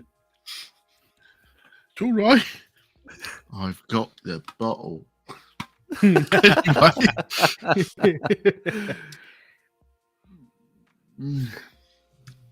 Which cellar one? Oh. Yes. All of them. All of them. How many cellars did you hang out in when you were a kid? We might need to talk. Are you talking about the one it an under the abbey? It was manor? Oh, maybe it's Manor. Oh, the Abbey one. Yeah. Or the one in the manor house? I think it's the Manor house. Was it a wine cellar or something? I can't where you remember. had to go get the tables, I think. Yeah, you had to get the tables. Mhm. But whichever other one you're talking about, I want to hear about that one too. Yeah, do that one next. Tell us a story, Adam. Are you sitting comfortably, children? Then I'll begin. So, helping set up a church event, and Dad says, "Go down to the cellar and get some tables." Go on, it's fine. So I go down in the cellar, and I'm walking down, and I'll keep walking down because I've got to go right to the other end to get the tables. And the lights go out. I would And be I'm so gone. I stood there thinking, what's going on? And I think I hear a voice telling me that I can't leave. And so I'm stood there. I'm now panicking, obviously. Didn't it have one of those like pull chain light bulb things, or was that a different? No, there was one light switch right at the door. Okay. Okay. They didn't do pull chains. Okay. Okay. Well, that's a Yeah. there's a pull chain in my story. Yeah, Well, you Nick, go ahead. You do Idiot. I want to hear your story. you. It's lame. It's so lame. And you panic. I was panicking. I was trying to feel down the walls to try and find where to go. And right behind me, I hear the sound of the door opening. And then on the wind, and it to me it sounded like it was shouted. But when you sit back and you think and you listen, it wasn't. It was more the intensity, but on a whisper on the wind. I was told to run Wow. and to get out. Mm. And I don't like it. Mm-hmm. Don't like it. And you ran? I'm guessing you didn't grab the tables on your way out. No. Okay. No, strangely, I left the tables where they were. Okay. Okay. Never go near those. No. Okay. I've never been back in that cellar since. And I'm never going to. Mm-mm. Mm-mm. They can have those tables. All right. So you're Oh, a yeah. kid, and you were a kid, right? Yes, You were I was about 10. 10 years old. You go down into a cellar by yourself. You get down there, the lights go out, you're fumbling around, and all of a sudden you start hearing voices. Mm-hmm. Oh man. Yep. Hard pass. Mm-hmm. All right. Tell us the other one. Yeah.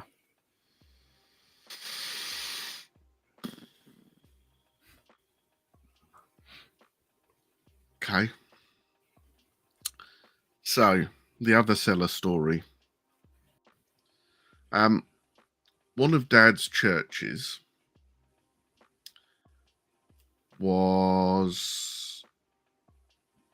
had a crypt and an underground heating system. And you know how you see in old churches the elaborate grills that run down the center aisle. Well, that used to pump hot air out when you turn the heating on. Mm-hmm. And can't remember what it was and why it was, but we were in that church and Dad was filling out marriage registers ready for a wedding the next day. So there was him over the table at the far end by the altar, muttering under his voice because he'd filled it out wrong and he had to start again. And my brother was sitting knee deep in a book, oblivious to what was going on around him. Book. And so I was wandering up and down the centre aisle, and you know what you're like as a child. It's like, are you done yet?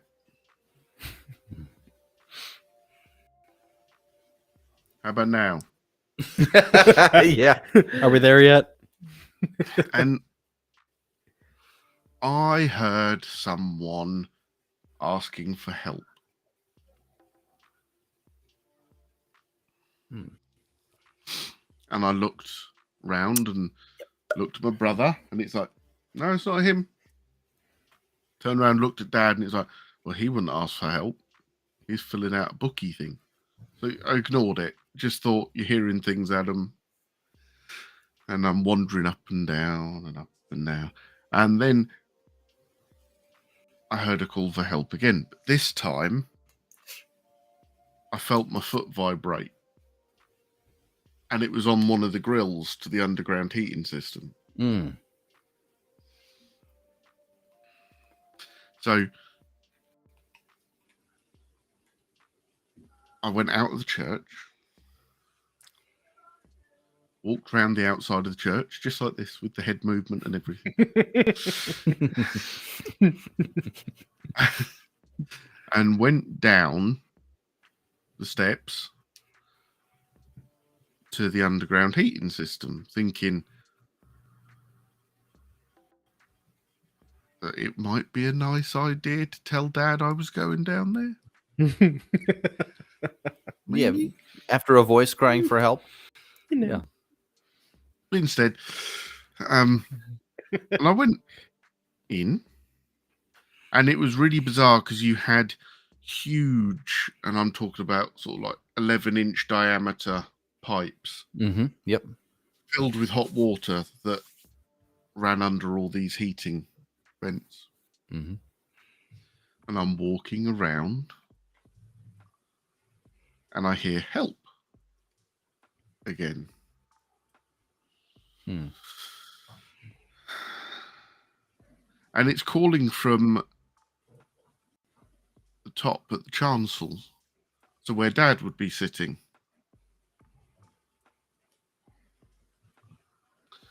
So Like to that spot underneath where he would be Or- sitting. yeah, to where the altar is. Okay.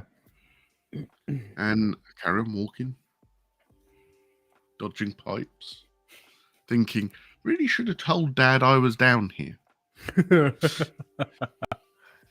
And when I get to the far end, I look up, and I'm actually looking up under the table Dad sat at. Hmm. So it's kind of like, okay, he's there, but I couldn't talk. Mm. Couldn't say a word. Really? Mm-hmm. And then I had a whisper that was so close to the back of my neck that it felt like the hairs on the back of my neck could feel the breath. And it told me to get him because it needed help. Whoa. Mm. Mm. The next thing I know is Dad's jumped up off the table and fallen over because I've shouted Dad from directly underneath him.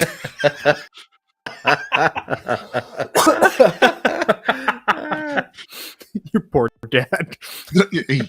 he wanted to kill me. I bet he did. He seriously wanted to kill me, and he told me to come up, and I couldn't move my legs. Oh wow. And so he had to come down, and when he came down, I told him that someone was asking for help. And he asked me to ask why. And it was because they couldn't rest. Mm.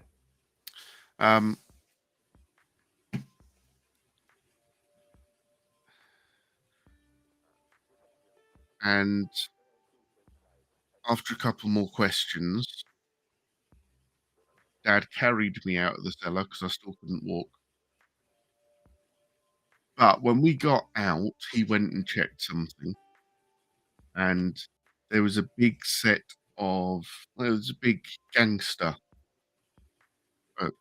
brothers in the UK. I'm not going to say their name because in case. Mm-hmm. And Dad went to a grave and he did a blessing on the grave. And then I was able to walk and move about and was normal again. Hmm. Really? But you weren't able to until he did that blessing Nope. on the grave. Wow. 2 You weeks thought you were later, creeped out before. 2 weeks later, the police turned up and they dug up that grave. Really? And there was 3 bodies instead of 1 in that grave. Whoa. And when they investigated it, that grave was a family member to these brothers who were a gang in London, and they were 2 people that they'd got rid of. Mm. Whoa. Wow. How did your dad know to look for that? he asked questions of. So he asked me to ask how to help, and they said they couldn't move on. And he asked, "Where are you?" And they gave him a name. Oh, And it just so happened that the grave with that name on it was right next to the path through the churchyard, so he knew where it was. Whoa. That's So one he of the. went to that and he did the blessing, and I'm just like, dip, dip, dip, dip, dip, dip, dip. But no, so there was one person that should have been buried in that grave, Yeah. but the other two were people that this gang had got rid of. Wow. And he thinks that that incident was them asking for help to pass on because they were taken from this world in a way they shouldn't have been. That's wild. Wow. I mean, that's solving a double homicide, potentially. The you weird know? thing is, though, he was so calm. I went, I can't move. And he's just like, okay. Your dad seems to have like a very measured, unflappable disposition. He seems actually very Melfaxian. Yes. You know what I mean? You know? Yes. Yeah. He is very Melfaxian. But when he gets flustered, You oof. watch out, right? Oof. Yeah. Uh-huh. Oh dear. Oh dear. Yes. It's not okay then. It's interesting that you and your dad were both in the church, but you heard the voice. You were a child, and why didn't they just say, why didn't they just yell out help in a way that your dad could hear it? And there's something about kids, Yeah. you know. Kids and animals, they say, don't. Yeah. Kids and animals. Good reason to have a cat. There's Never thought never I'd a hear myself say reason. I that. never thought you'd say that either. Yeah. If you're around a bunch of spooky stuff, you Get know. a cat. Yeah, or if you have a barn, you know, just get a barn cat. You know, Yeah. you'll eat all the rice and all the mice Just and the don't rats make and the it a snakes. black one. Right. Yes. Mhm. Yeah. That is something that I would love to sit down with somebody and sort of just ask them about, like, what sort of investigative eyes or investigative mind or training do you have to have as a member of the Exorcist team? Because you are looking for things that no one else knows what to look for, you know? It's quite weird because Dad said he was picked because he didn't prejudge. Yeah. So because he's always been very open in the way he thinks, that's why he was picked. Because the way the bishop said to him is, if your mind is closed to it already, you're never going to believe you're doing anything. So actually, it's not going to happen necessarily. Or you're going to belittle the people you're going to help, which then isn't the mission that the church is on anyway. Yeah. No, that's powerful. That's Because cool. a lot of the power for exorcisms comes through faith. Yeah. So if you don't believe in what you're doing, how can you have faith that it's going to work? Yeah. You can't, can you? So already you're diluting the power you're being given to do something. It's all about that faith, man. Yeah. Your dad is awesome. Every story about it's Papa amazing. Burl. Yeah, is always it's so amazing cool. stuff. His unique experience, serving as a minister and a priest, and being a part of that, exorcism team that the church doesn't even admit exists officially. Yeah, I know. Right. Officially, but that's very interesting. Is there still a lot of? Do you see a lot of superstition that still exists in the UK? Or is it everything so modernized now that people have kind of just moved away from that? No, it's very superstitious. Hmm. Very. I mean, I think I'd say there's more of the population that believes in ghosts and paranormal. I'll put it under paranormal Mm-hmm. than there are that don't, Hmm. by a long way. But I think a lot of that comes from the stories and the breadth of the history. Right. When you've got churches and buildings that were built in the first century, so 1066 onwards, and then you've got manor houses that were built on the 13s, 14, and 1500s, those stories live on. Yeah. And, you know, it's like Bloody Mary saying it in the mirror, isn't it? Hmm. If those stories go and that belief goes, some bit of the identity of that stately manor goes, or Mhm. that church goes, or Yeah. that old building goes, or the abbey goes. And so people believe because that's part of the identity of what that building or that institution is. Mm-hmm. Hmm. Yeah. And people don't ever want to let that go. You go to any, like, one of my employers, owns a bunch of historical properties. And you go to any antique building, and invariably there's going to be a story about, a haunting Yeah. or Oh, a yeah. ghost, and, For sure. people don't ever let that stuff go. And you'd almost don't want it to be let go of, in a way, because it is such a unique aspect of the structure's character, Yep. so. And I mean, it's England, it's Yeah. an island where, like, I dare say you cannot, trot a cubit without, like, being on top of some bones of something, Yeah. Mhm. or some ancient structure. So yeah, it makes perfect sense. What do you think happens? I mean, what do you think happens after these people, after people die? Obviously, there are destinations, there are final destinations. Do you believe people linger? Do you believe soul sleep? Do you believe, like, what's your opinion? I think that we're allowed to make that choice, just like he's allowed us to make that choice in life, hasn't he? He gives us the free will to choose our path. And ultimately, there's only one route you can follow after death. We all know that. And it involves sitting in front of a big man with a big mallet going, "You were naughty." Sorry, I have to lighten it occasionally. No, Naughty, but we naughty. we all know that there's that ultimate path. Yeah.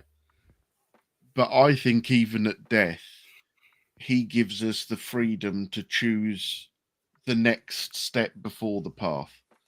So is it that we get straight on that path and going straight for him?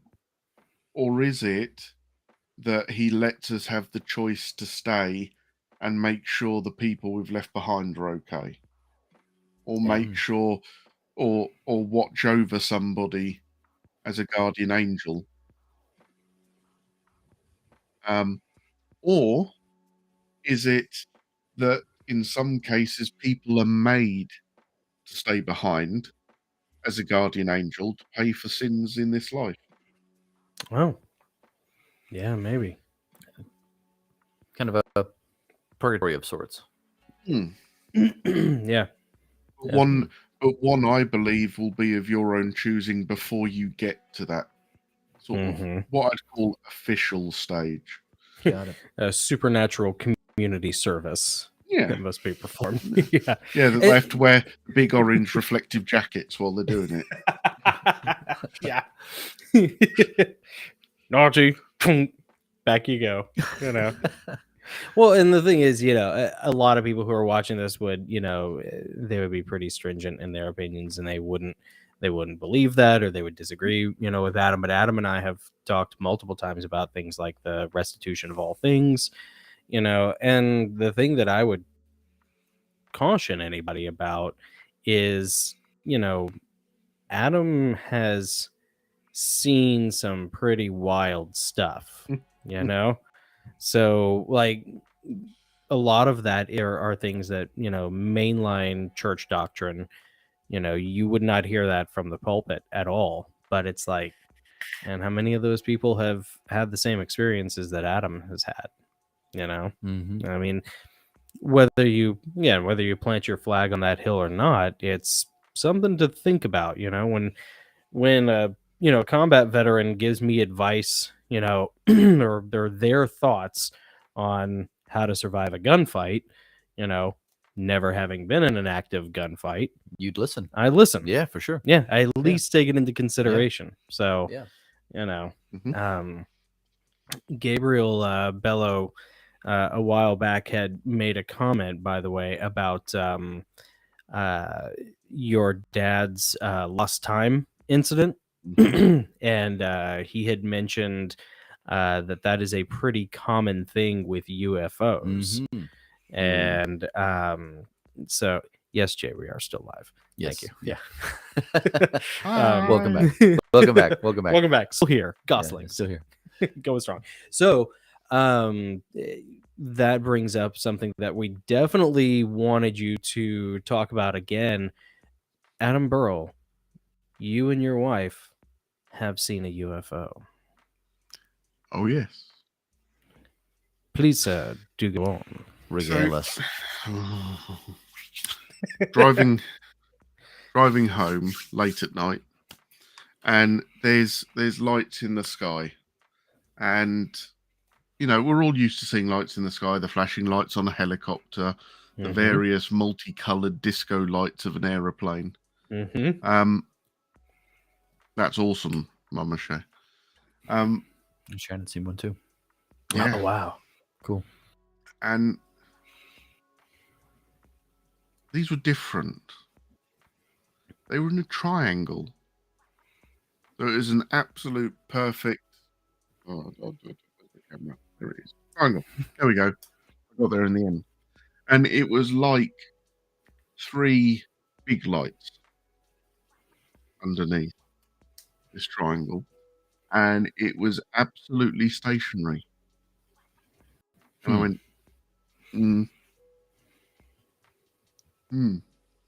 I went into caveman speak, because I'm like, am I seeing that? When you see something you just don't believe, you go into the UG mode. Yeah. Yeah. The Ugnuk mode. Yeah, that's right.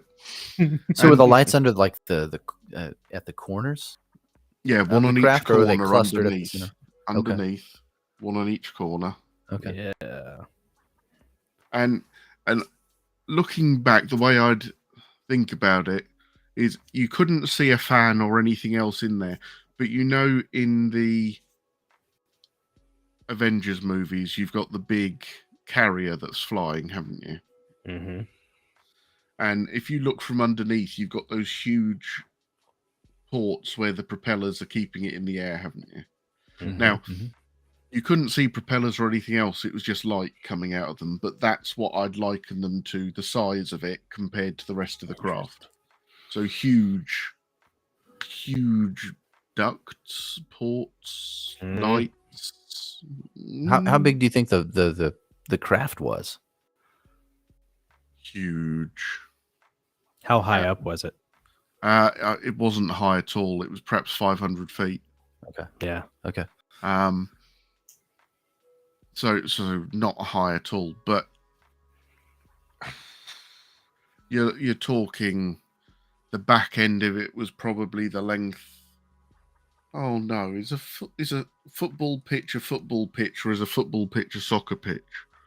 Now here we go. They're called fields, Adam. Football field.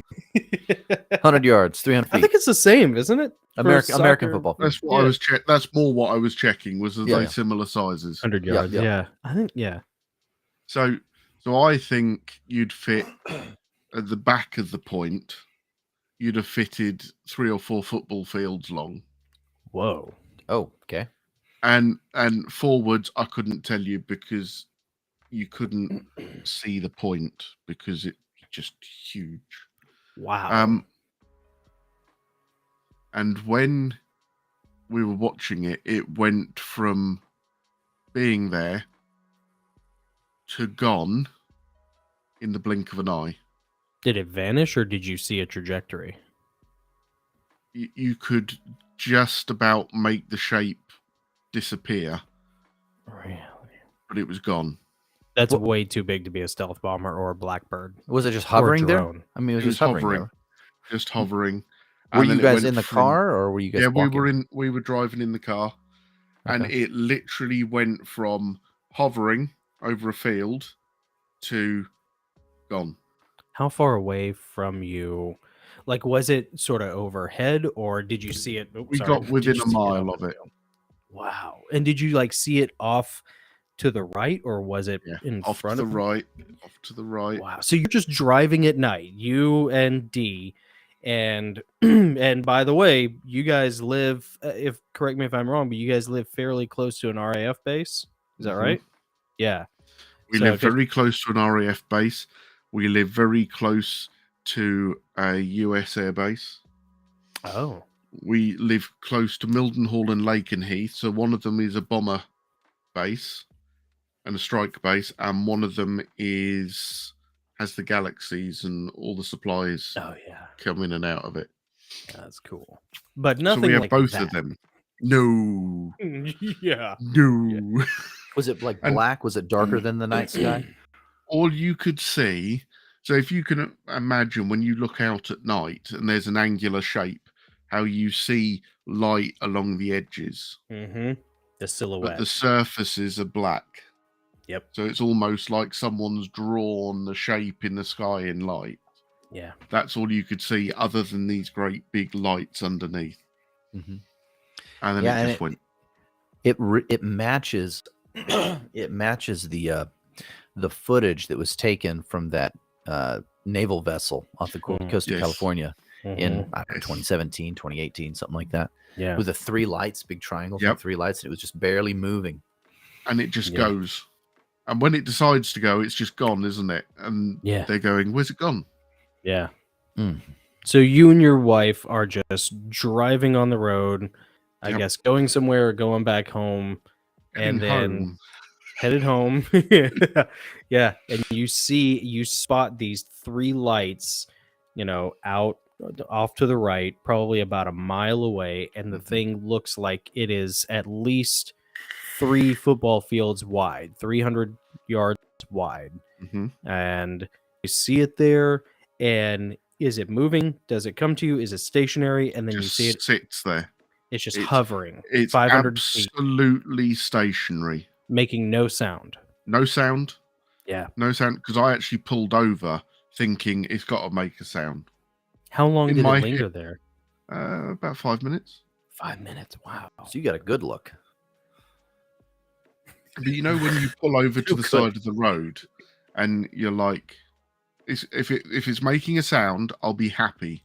Yeah. Oh yeah. Oh yeah. Because if there's a sound, I Yeah. can go, that's a jet engine. That's Yeah, fine. that's something we made. Yeah. Yes. We did that. And I sat there and I was looking at it. And I was looking at it. And it was bizarre. It just sat there and then just went. And the only way I can think to describe it is, in Star Trek when they go into warp, Right. you hear that, you see that sort of the shape elongate and disappear. Yeah. I'm not talking about all the flashes and Yeah. Mhm. the little lighting effects, but that's exactly, it looked like the shape stretched and then it was gone. Wow. And I'm just sat there going, ooh, ooh. Man. And we get started up, we get moving again. And as we're going, 4 Apaches come across the road, flying in the direction it went. Really? Mm-hmm. Response vehicles. Like, wow. Oh, yeah. That's Oh, yeah. interesting. How far into your marriage were you when this happened? How long had we been married? 3 years. 3 years? Okay. Did you ever run it past your in-laws? No. Really? No. Still to this day? No. Yeah. No. My father-in-law is ex-RAF. Right. And he'd have been very, don't be stupid. You didn't say anything. Okay, yeah, fair. Because in his head, it's probably something I shouldn't have seen. Right. And so I just need to forget about it. Yeah, you wouldn't get any answers anyways. Gotcha. I mean, his call to fame is in Area 51. What? Keep talking. So Keep the British had a weapon system called the Rapier, Okay. Mhm. which was a mobile air defense system, which, by the way, is scary as hell Yeah. because it has what looks like an eyeball on the top of it, and that's the radar, or the radar sensor.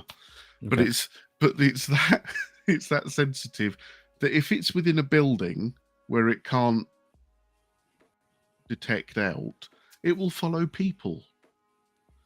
Really? You walk in, the father-in-law goes, "Go in that room, Adam." So I walked into this room and this thing just goes, "Oh, hello."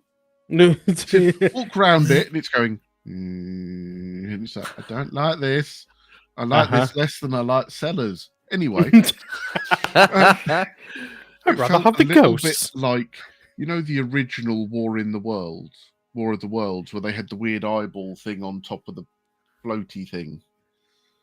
Yeah. I have Yeah. to look it up. I'm looking at the picture of this thing now, and yeah, it's pretty creepy looking. Okay. I would not want this thing staring at me. So they were over in Area 51 selling the Rapier kit to the US Armed Forces. Ah, okay. And this would have been 1970s, 1980s, maybe a bit earlier. And he's there. He's got it set up, and all the, you've got the camp commander, you've got generals and all sorts all round him. And he goes, "Oh, wait a minute. I've got 3 contacts there, and there." "What do you mean you've got 3 contacts?" "Well, I've got contacts there, and there." "No, you haven't."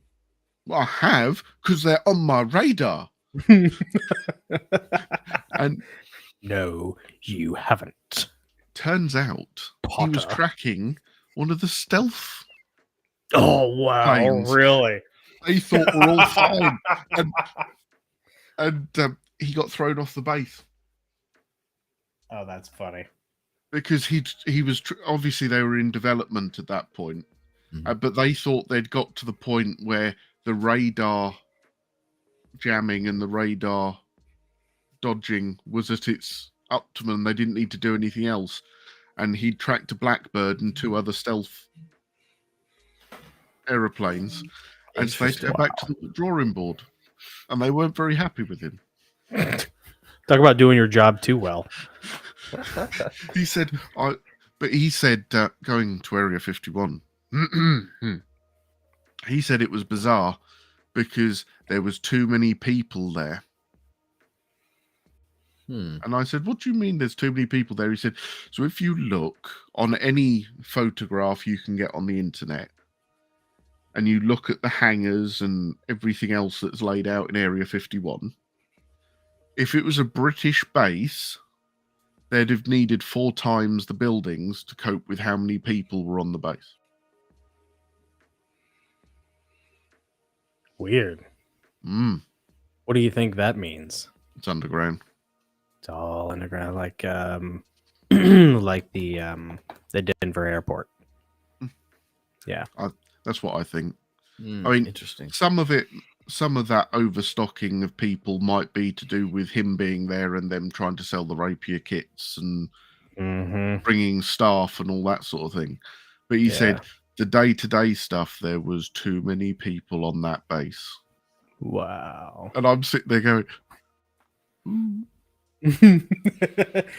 what's under the ground? Yeah. I said, what else did you see? Nothing. I wasn't allowed. Why weren't you allowed? Because I saw their plane and they weren't happy. He was persona non grata. That's funny. Welcome to the military. Folks. They weren't allowed to take the rapier kit away with them either. Oh, I bet. Yeah. That had They to had to stay leave. on the base. Uh-huh. Oh man. Yeah. Yeah. It's spotting our blackbirds and our stealth bombers. Yes, we need that piece of kit to make things work better. Now leave it alone. Yeah. You haven't paid for it yet. I don't care. Checks in the Leave it mail. alone. Wow. Yeah. Yeah. Man, that's crazy. We've That is never crazy. heard that story before. No. That's No. good. Adam. I haven't bring really the talked heat. about father-in-law. to be Yeah. fair. I don't think so. Well, you know, Jay Reese said that she's convinced in-laws have a tiny touch of demons. So, you know. No. In-laws don't have a tiny touch of demons. They have a lot of demons. Yeah.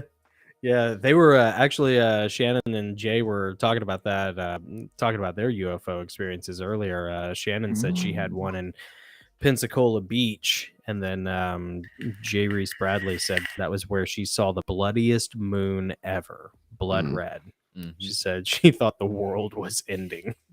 Yeah. So Blood moons are weird when you see them. Boy, they are. Yeah. I almost went off the side of the road looking at one on the way to work one morning. Mm-hmm. It was a blood moon, and it was I didn't think the moon was supposed to be in that part of the sky. You know, like it was. You thought it was like a Death Star? And it was like beet red. Yeah, it was freaky. It's the demon planet Apophis. Yeah, it's Apophis. It's Apophis come to kill us all. We gotta do a show about Apophis. Yeah. It's gonna be cool. So what do you think these UFOs are? Do you think it's secret military stuff going on, or do you think it's otherworldly or interdimensional, or what's your opinion? I used to think 100% it was military or secret military or all of that sort of thing. Since the release of those, or the declassification of those videos and the testimony from the fighter pilots from your Navy, I'm swaying a little bit more to extraterrestrial. Yeah. If I'm honest, because from my point of view, what government would put that out there if it was them? Yeah. Even as a red herring, that would draw too much attention back. My opinion, but or it's a bit of both. And some of it is extraterrestrial and some of it is governments. But then again, when you look at people like Elon Musk, and who's to say some of it's not them? Yeah. With their wealth and resources and everything else, they've already got people. You know, you've already got Richard Branson going to be sending people to space. Yep. And Jeff, I can't ever remember his name. Bezos. Thank you. Bezos. Yep. Doing the same thing. Who's to say they're not in their own little procurement and development? For sure. And maybe they work hand in hand with those interdimensional beings. And for sure, Elon Musk is. I mean, Yeah. you know, he's up there. And then you go down the group of people who are secretly controlling the world, and are they all actually working together? Yes. Will they still work together when Harry joins them? You know what I mean? Or when Meghan shows up to ruin it all. Oh, her voice. Her voice is just awful. You know, I remember the first time I saw her on the season 2 premiere of Fringe, and I just thought, wow, man, she's like she's the prettiest girl I've seen since Rona Mitra, who's one of yours, by the way. Mm. And then her attitude was just like, take it back. Even in that show, like Yeah. I was just like, Her attitude sucks. yeah, it sucks. You know, yeah, whatever. You know, Yeah. Gabe asked a cool question. He says, "Who's more Lex Luthor, Bezos or Musk?" What do you think, Adam? For looks, it would be Bezos. But for attitude, I'd have to go with Musk. Yeah. Yeah. That feeling of looking down the nose at everybody and what I want is more important than anybody else's happiness. And he's very vocal and articulate about it. You know? Yeah. Like Bezos just kind of hangs out in the back, and you find out about stuff that he's doing. Yeah. You know, but Musk will tell you about the stuff that he's doing. Oh yeah. He'd be the villain. He'd be the Bond villain, wouldn't he? No, Mr. Bond, I'm going to tell you my whole plan before I then let you die. You've escaped. Before I turn on the laser and then walk away, let my fembots destroy you. Oh, exactly. Well, all right. Yeah, Musk is like, clearly he's up to no good, and he's like, and he kind of wants to talk about it. Yeah. You know, and put his little spin on it. Thinks he's untouchable. Is what Yeah. it comes down to. You just have to look at how he's acted over Twitter to know that he thinks he's untouchable. But they're going to sue me for $1 billion. Huh? Try. See what happens. Yeah. Okay. And he makes the right people angry, which is great. He makes all those progressives and all those screaming leftists, because Twitter really is like the Mos Eisley of social media, you know, and he makes all of those people freak out, which is great, you know, but he also wants to put chips in our brain, and that's, you know, but he does also come out and try to warn people about AI.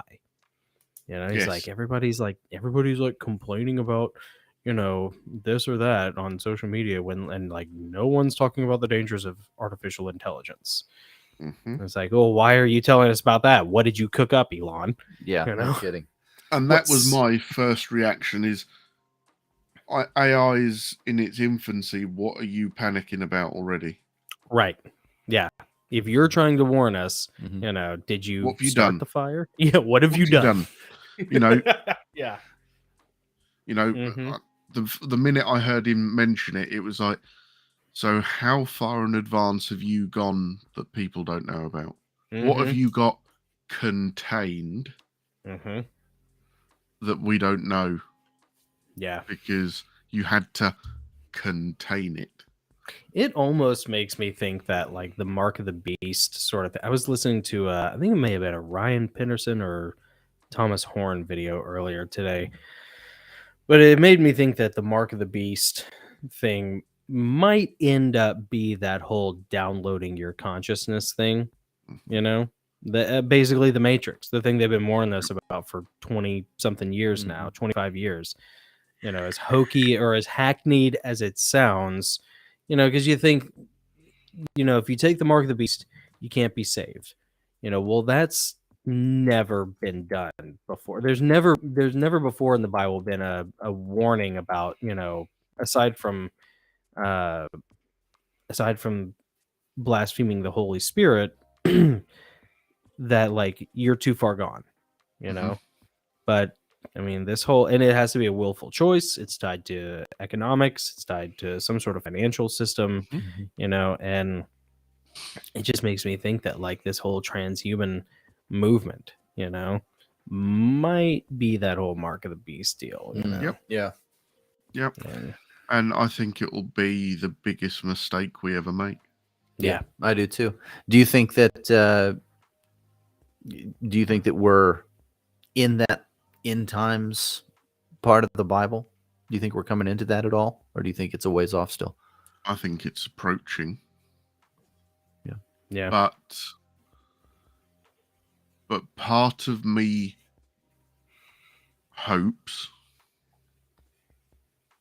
or no, part of me has faith, that's the right way of putting it, rather than hope, although, that God will show us a way out of it. Yeah. Or give And- us the British strength to endure. And he's helping us find a way out of it, might be helping us find a way through it, not necessarily out of it. Yeah. But things are moving so quickly. Accelerating. And yes. And if you think about our past, things have always developed at a pace that people can get, or people grow with that pace of development. So, so we went from using a stick to hit people Mhm. to a sharp metal stick to hit people. But in that instance, all we've done is progressed what the stick was. And at the same time as that stick got sharp, we started bolting metal plates to us to combat the sharp stick. Mhm. Whereas it seems to me at the minute that things are moving so quickly that the stick's getting sharper and bigger, but the armor sheet can't keep up. That makes And sense. it seems to me that things are going that quickly. We haven't actually sat back and thought, how can we protect ourselves? What are we doing? What's our fail-safe? What's our ability to stop this roller coaster? Yeah. Whereas, let's be honest, if someone was hitting you with a sharp stick and your armor was getting dented, you'd get on your horse and go run away and ride away very quickly. Mhm. Yeah. And there's nothing anyone could do about that. But nowadays, they'll still come out. You know, there's going to be a faster car, or someone's going to have a bigger aeroplane, or a carrier strike force that can chase you down regardless, or an intercontinental nuclear weapon, or just a normal weapon. Can be the same thing. And it's like, we haven't grown with where our technology has taken us. Mhm. Yeah. And I think we haven't grown emotionally and, socially. I mean, you emotionally, I don't think the human race is ready to have missiles and things that can reach all the way around the planet. Because we know what we're like. If someone annoys us enough, that temptation to push that button will come along. Yeah. No matter what safeguards and which country it is, someone sooner or later will push a button. Yeah. Do you think Putin's going to push a button?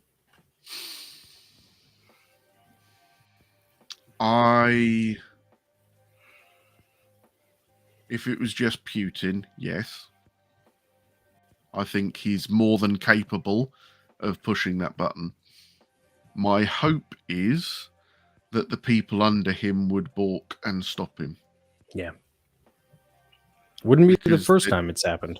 No, because they would realize what would happen afterwards. Yeah. Yeah. And it's not worth it.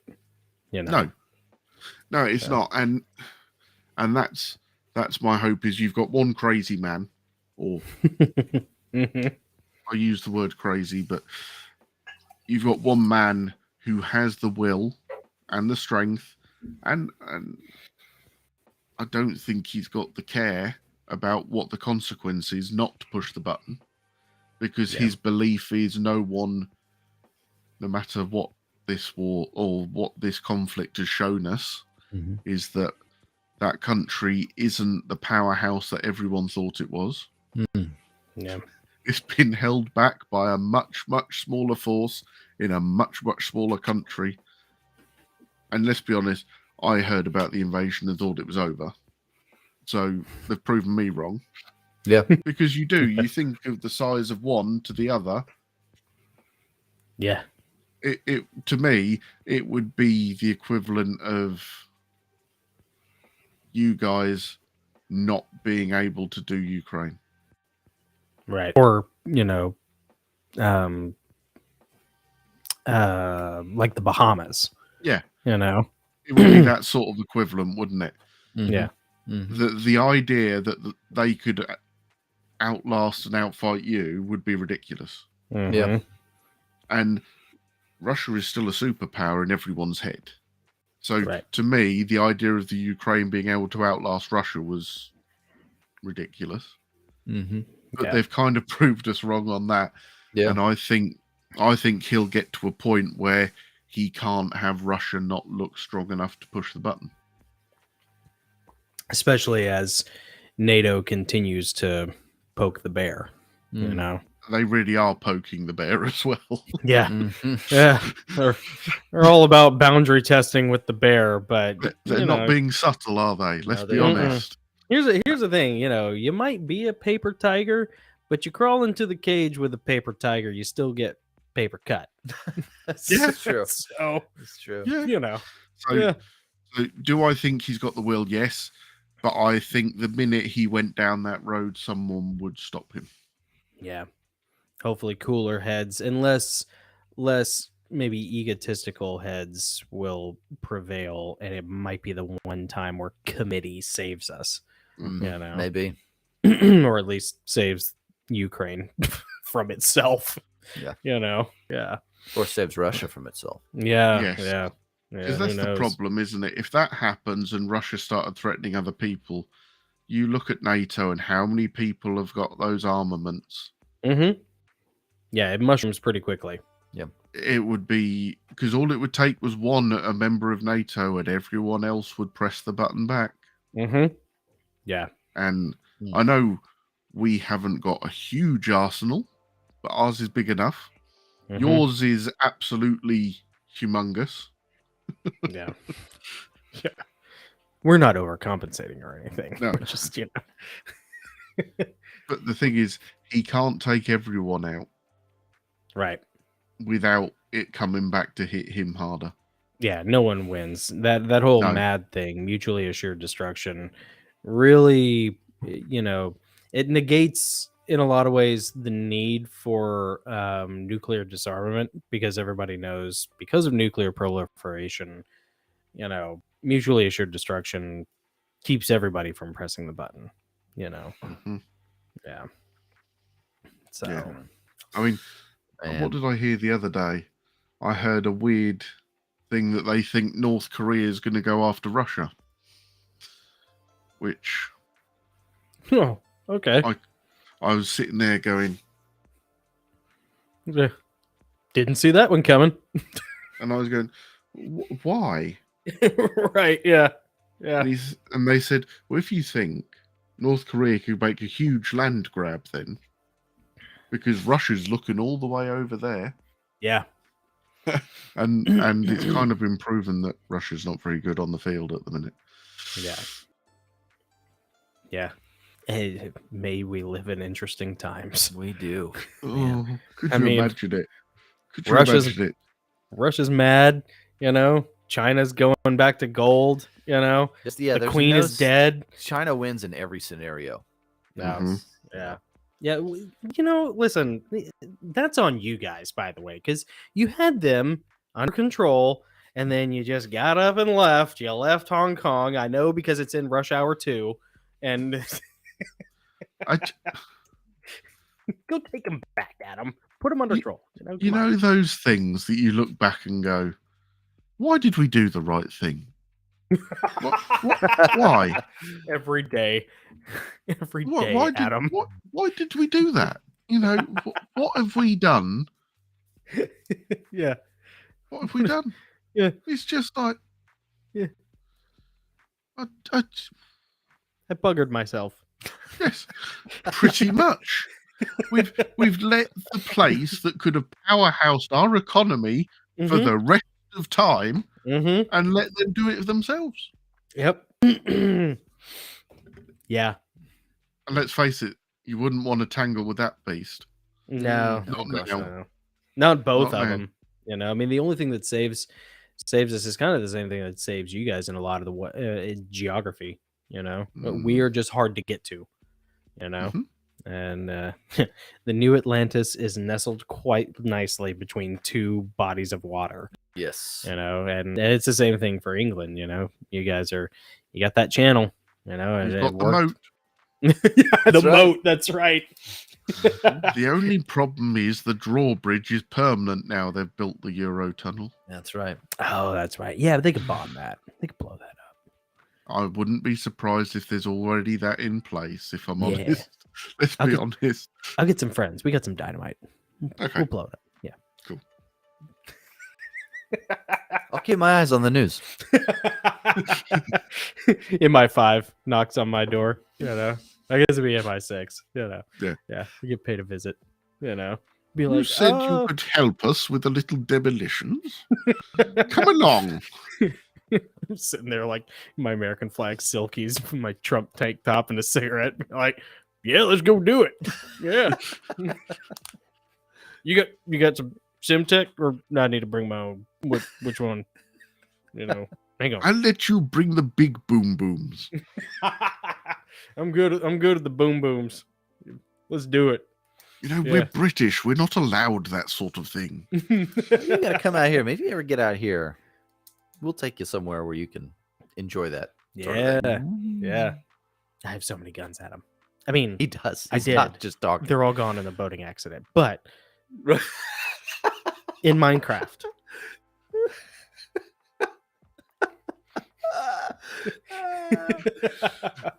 All right.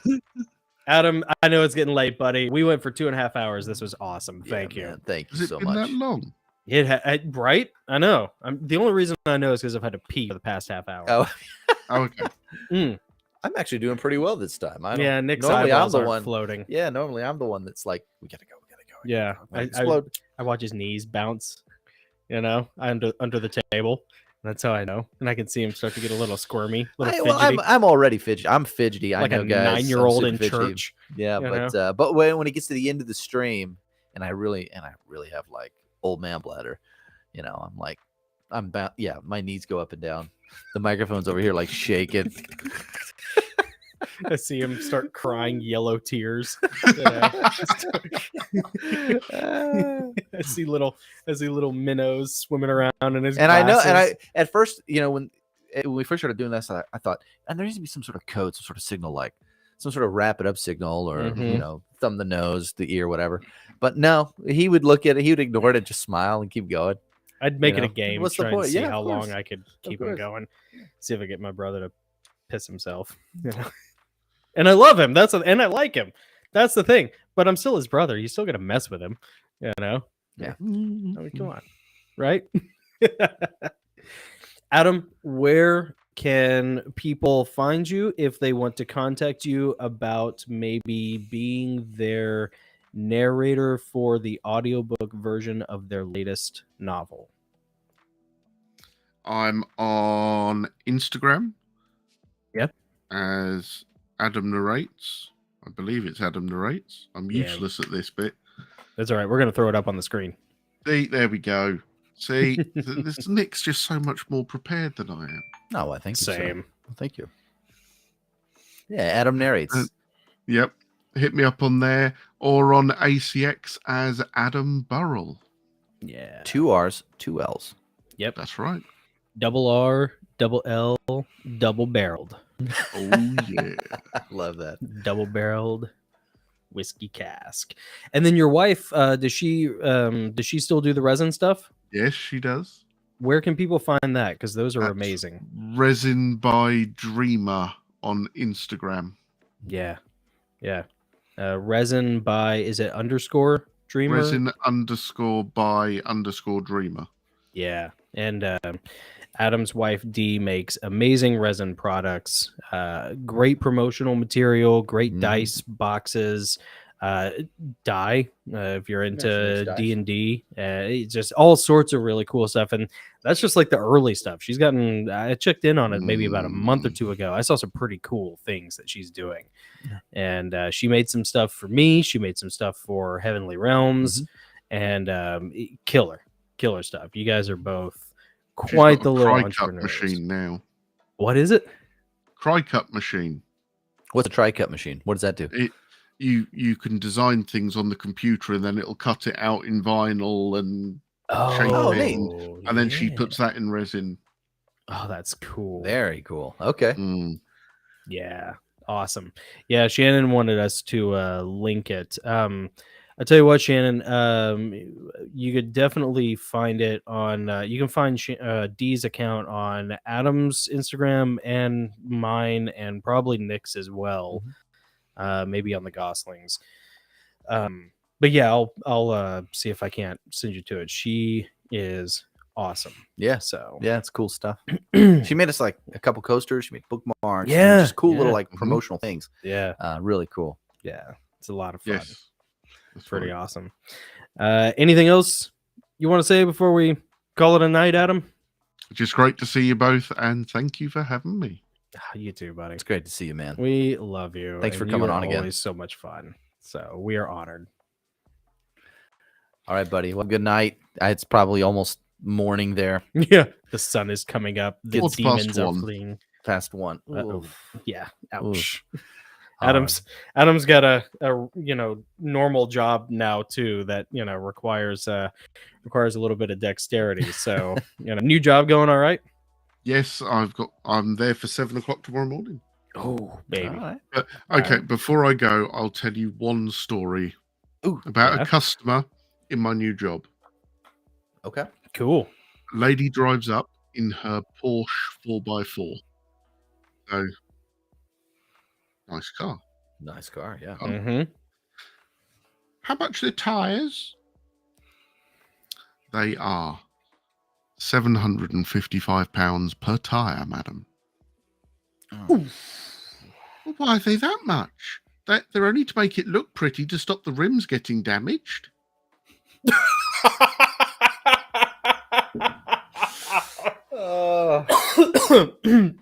You're not serious. Sorry. Well, they're only there to stop the rims getting scratched on the road. Oh boy.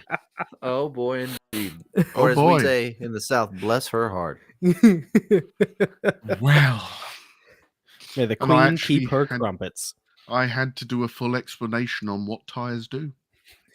So she is what you might call a repeat customer. Mm, If you play it right. mm. Yeah. Wow. Wow. This kind of I- reminds me. Go ahead. Go I ahead. just had to sit there and I was looking at her going, what? Yeah.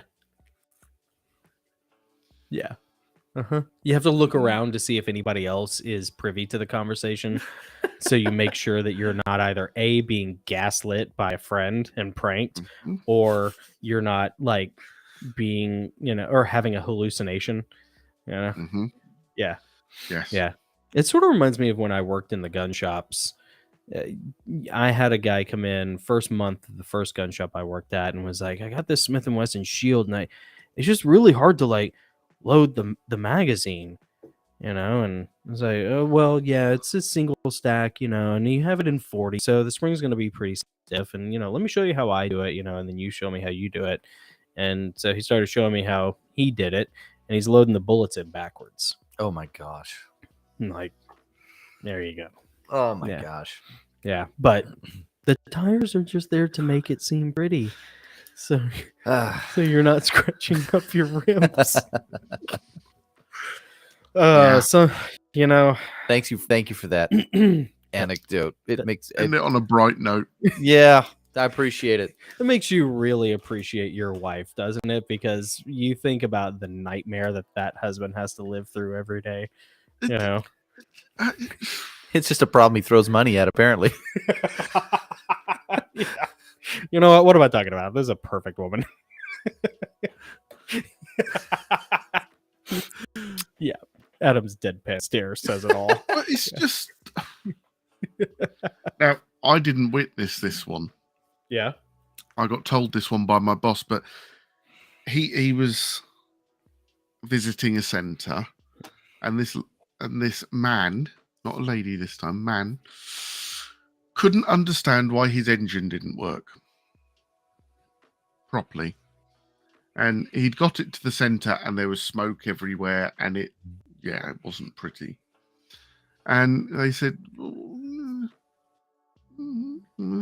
took the top off the oil to find it overflowed. They'd filled it right up to the top with oil. Oh boy. Oh. Wait. Vegetable oil. Oh my gosh. Because it was cheaper than going and getting it from the car dealership. Awesome. Oh my goodness. Was it a Porsche too? It was a BMW M5. Oh. The bad bit of that story is he phoned his wife, who came and picked him up. Mm-hmm. Now, he was in jeans and t-shirt. She was in a suit. So definitely the kept husband. I see. And she went, "Don't worry, love. Let's go get you a new car." I'm moving to England right now because I didn't know that was possible. Wow. That's hilarious. An M5 that was less than a year old, and it's dead. Wow.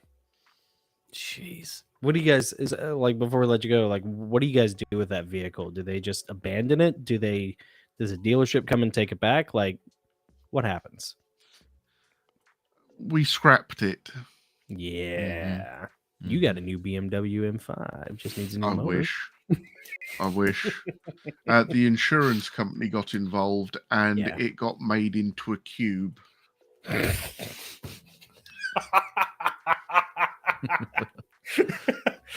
Adam, I cannot wait to have you back on to tell us more mechanic stories. I know. I write them down when I get the good ones now. Oh my god! Nice. I thought we had hit the jackpot with the exorcism stories and the UFO stories, but we might have turned over a new petal of the onion here. Don't worry, I'll be writing them down. Fantastic. I love it. Fantastic. I'll send you pictures if they're really bad.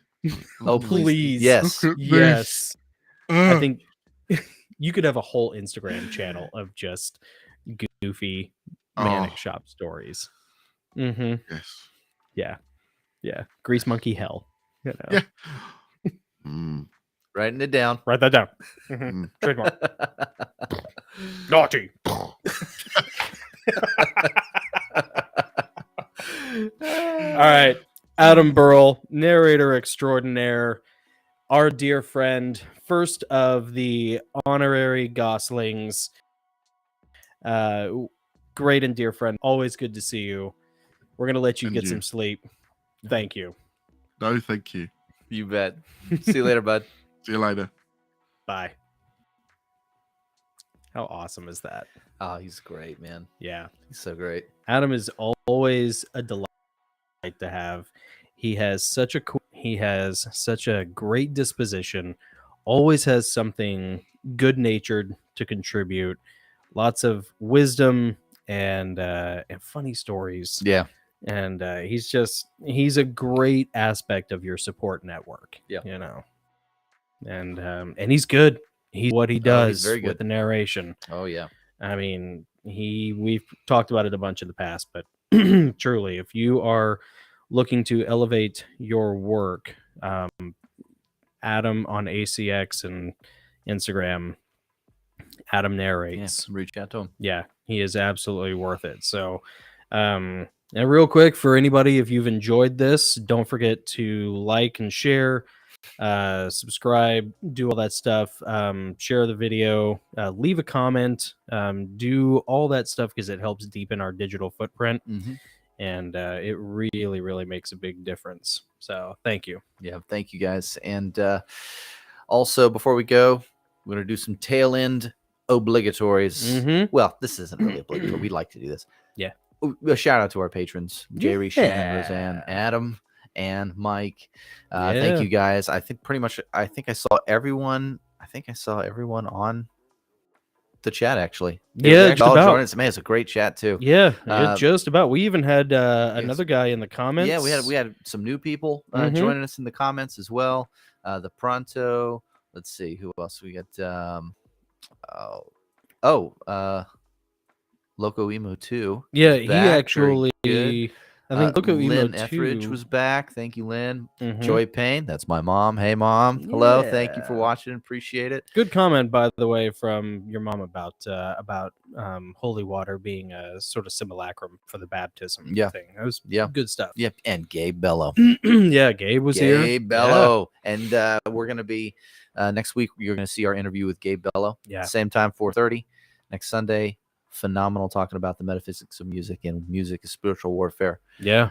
It's great. And we go down some rabbit holes too that are really cool. Yeah, it really was a lot of fun. Yeah. It was a We great thought that conversation. was going to be like a 1-hour interview, and it ended up being the longest interview we've ever had. 3 hours. It almost Yeah, was 3 It's hours. almost 3 hours. Yeah. Yeah, so It's you guys are in fantastic. for a lot of fun, or if you hate us, rambling. So, That's right. but Gabe was awesome, man, and it was really. I was kind of like, man, I don't really know what we're gonna talk about, and I always get worried about that. And then you go in and you have like a handful of questions, or sometimes like a Gary Wayne, you have like 12 questions, which Yeah. Loco Emo 2, I think, found us because of a Gary Wayne video. Oh, okay, cool. If I'm remembering the comments correctly, so thank you. Yeah, Loco really Emo. appreciate it. But then we get into the conversation, and Gabe gets all of my dumb movie references. Oh, yeah. So we're having a blast. Poor Nick. Like, you should see the text chain. It's just Gabe and I making a bunch of I'm totally lost. I have no Dune idea what they're references, talking about. and I know my brother is so annoyed the whole time. I just have to keep my battery charged. That's the challenging part. It's dinging and vibrating, and I'm Yeah. turning all that off, and I'm just trying to keep my phone charged till Gabe and I are on a 2-man mission to destroy his iPhone battery. Yeah, and because I'll have an excuse to get a new phone. So keep it up. There we go. It's good. Yeah, see? I need a new one. I got a nice Oh. 6. I have like an ancient iPhone. So See, good and bad. yeah, just rip it up. I have the ringer turned off. So Yeah, see? yeah, no Yeah. big deal. All right. Yeah. Then the game's afoot. Just don't do it at 4:30 on Sundays because I need you here. Okay, fair enough. Yeah, Yeah, you can do it on the chat. Yeah, Right, that's right. right. Yeah, and if you, Oh gosh, see- here we yep, go. Here we go. Here we go. The sleeper has awakened. my Yes, gosh. it has, Gabe. Oh, and Yes. Chungus, yeah, Chungus joined us earlier on. Oh yeah, And, I mean, gosh, Yeah. we had. this was a great chat. You guys, the chat here was awesome this week. You guys were all talking to each other. Yeah. We love to see that. We try to incorporate those when the interview is, if the interview flags a little bit, we try to incorporate those into it as best we can. But sometimes the nature of the interview is going so well that we don't really have the ability to. So we're really happy to see you guys all interacting with each other on the chat, and that because this is a digital speakeasy, so we don't want it just to be me and Nick who are communicating. We like to see everybody talking. Mhm. It's really great. And if you don't see your name on this list right here, Mm-hmm. you need to become an honorary Gosling. Go to patreon.com/the Goslings. That's with 2 S's. 2 S's. 'Cause We don't do two of multiple us. tiers. It's just like one thing. It's the price of a cup of coffee. It's $5 a month. Yeah. And it's going to help us make the show better. Yep. Get better guests, bring you guys more content. Yep. You can go there and you see all the perks and everything that we do. But we would love to have you in that community because we're, uploading and posting and sharing things throughout the week. And it's a great, great, great community. So hope you guys do that. You can also get t-shirts, of course. Mm-hmm. At that, I hate saying the-goslings.creator-spring.com. I mean, Yeah. the links in the description. It's if you basically want t-shirts, Teespring. right? And you get like discounts on t-shirts if you're a patron. So Mhm. there's that too. Yeah. And that's all I have. Yeah. Oh yeah. Well, you already said it. Please like the video, share it, Yeah. and if you leave a comment after this live stream is over, leave a comment that'll help YouTube know that people like this video, and they'll show it to more people, and that's what we want. We want more people in this community, more people in the chat and future live streams. So please do And that. we try to stay on top of the comments, outside of the live stream, the comments that happen throughout the week. A lot of times I end up replying to those. Same. But Nick and I, we We tag team that. Yeah, I don't really think we try not to leave any comment unrecognized. Jay Reese is laughing at my i6. Yes. Laugh at my i6. You know why I have it? So here's the thing. I had an i6 a few years ago, and I got all pompous about hating technology. And so I said, I'm going back to a flip phone. And I did. We went to flip phones. Mm-hmm. And I have my flip phone, and I wore it out until it broke. It actually flipped and finally snapped. And I'm too cheap to just go buy a new. I said, fine, I'm just going to go back to the smartphone. But I went back to the old device that I already had. I didn't want to have to spend. And I'm going to do the same thing with this until this is dead, crushed, broken, and doesn't work, which is really close. I'm staying with the i6. Yeah. I'm a late adapter to everything. I hate technology. Same. It's the mark of the beast. Yeah, I hate it. Yeah. So laugh. It's okay. You can laugh. I just don't like it. Yeah. We have to have it, but that doesn't mean I have to be excited about the latest thing that every time Elon Musk or Steve Jobs farts, I got to get a whiff. Yeah. You know what I mean? Yeah. No. Eating a pretentious fruit, No. I got to smell that pear. Yeah. No. Yeah. Not me. I don't want to bite of that apple. No. But Yeah. it's funny because in a few years, I'm going to have whatever the latest thing is right now. I'm going to have that in a few years. Right. And I'm going to be singing the same song. Yeah. Going to be just as lame then as I am now. Yep. That's all right. Just as much of a Luddite, but Luddite. Yep. Cave dweller. Yeah. Ladies and gentlemen of the jury, I'm just a simple caveman. But that is that's the dance with the devil and the necessary evil that we have to do in order to promote the books and promote the live stream. And if it weren't for those things, I don't think Nick and I would bother with social media or smartphones at all. Because there's no reason to. It's just for pure marketing and for handling the videos and for handling the Instagram. And you kind of can't do this without that stuff and have a day job. Because it's a lot of effort to do it without smartphones. We did it for a while. And to not very great effect. To not very great effect. Right. Exactly. All right, man. Well, that's all I got. Anything else? Nope. No. I think so. I am Jonathan. I'm Nick. We are the Goslings, and go forth and strike down the darkness. See everybody. See you next week, guys.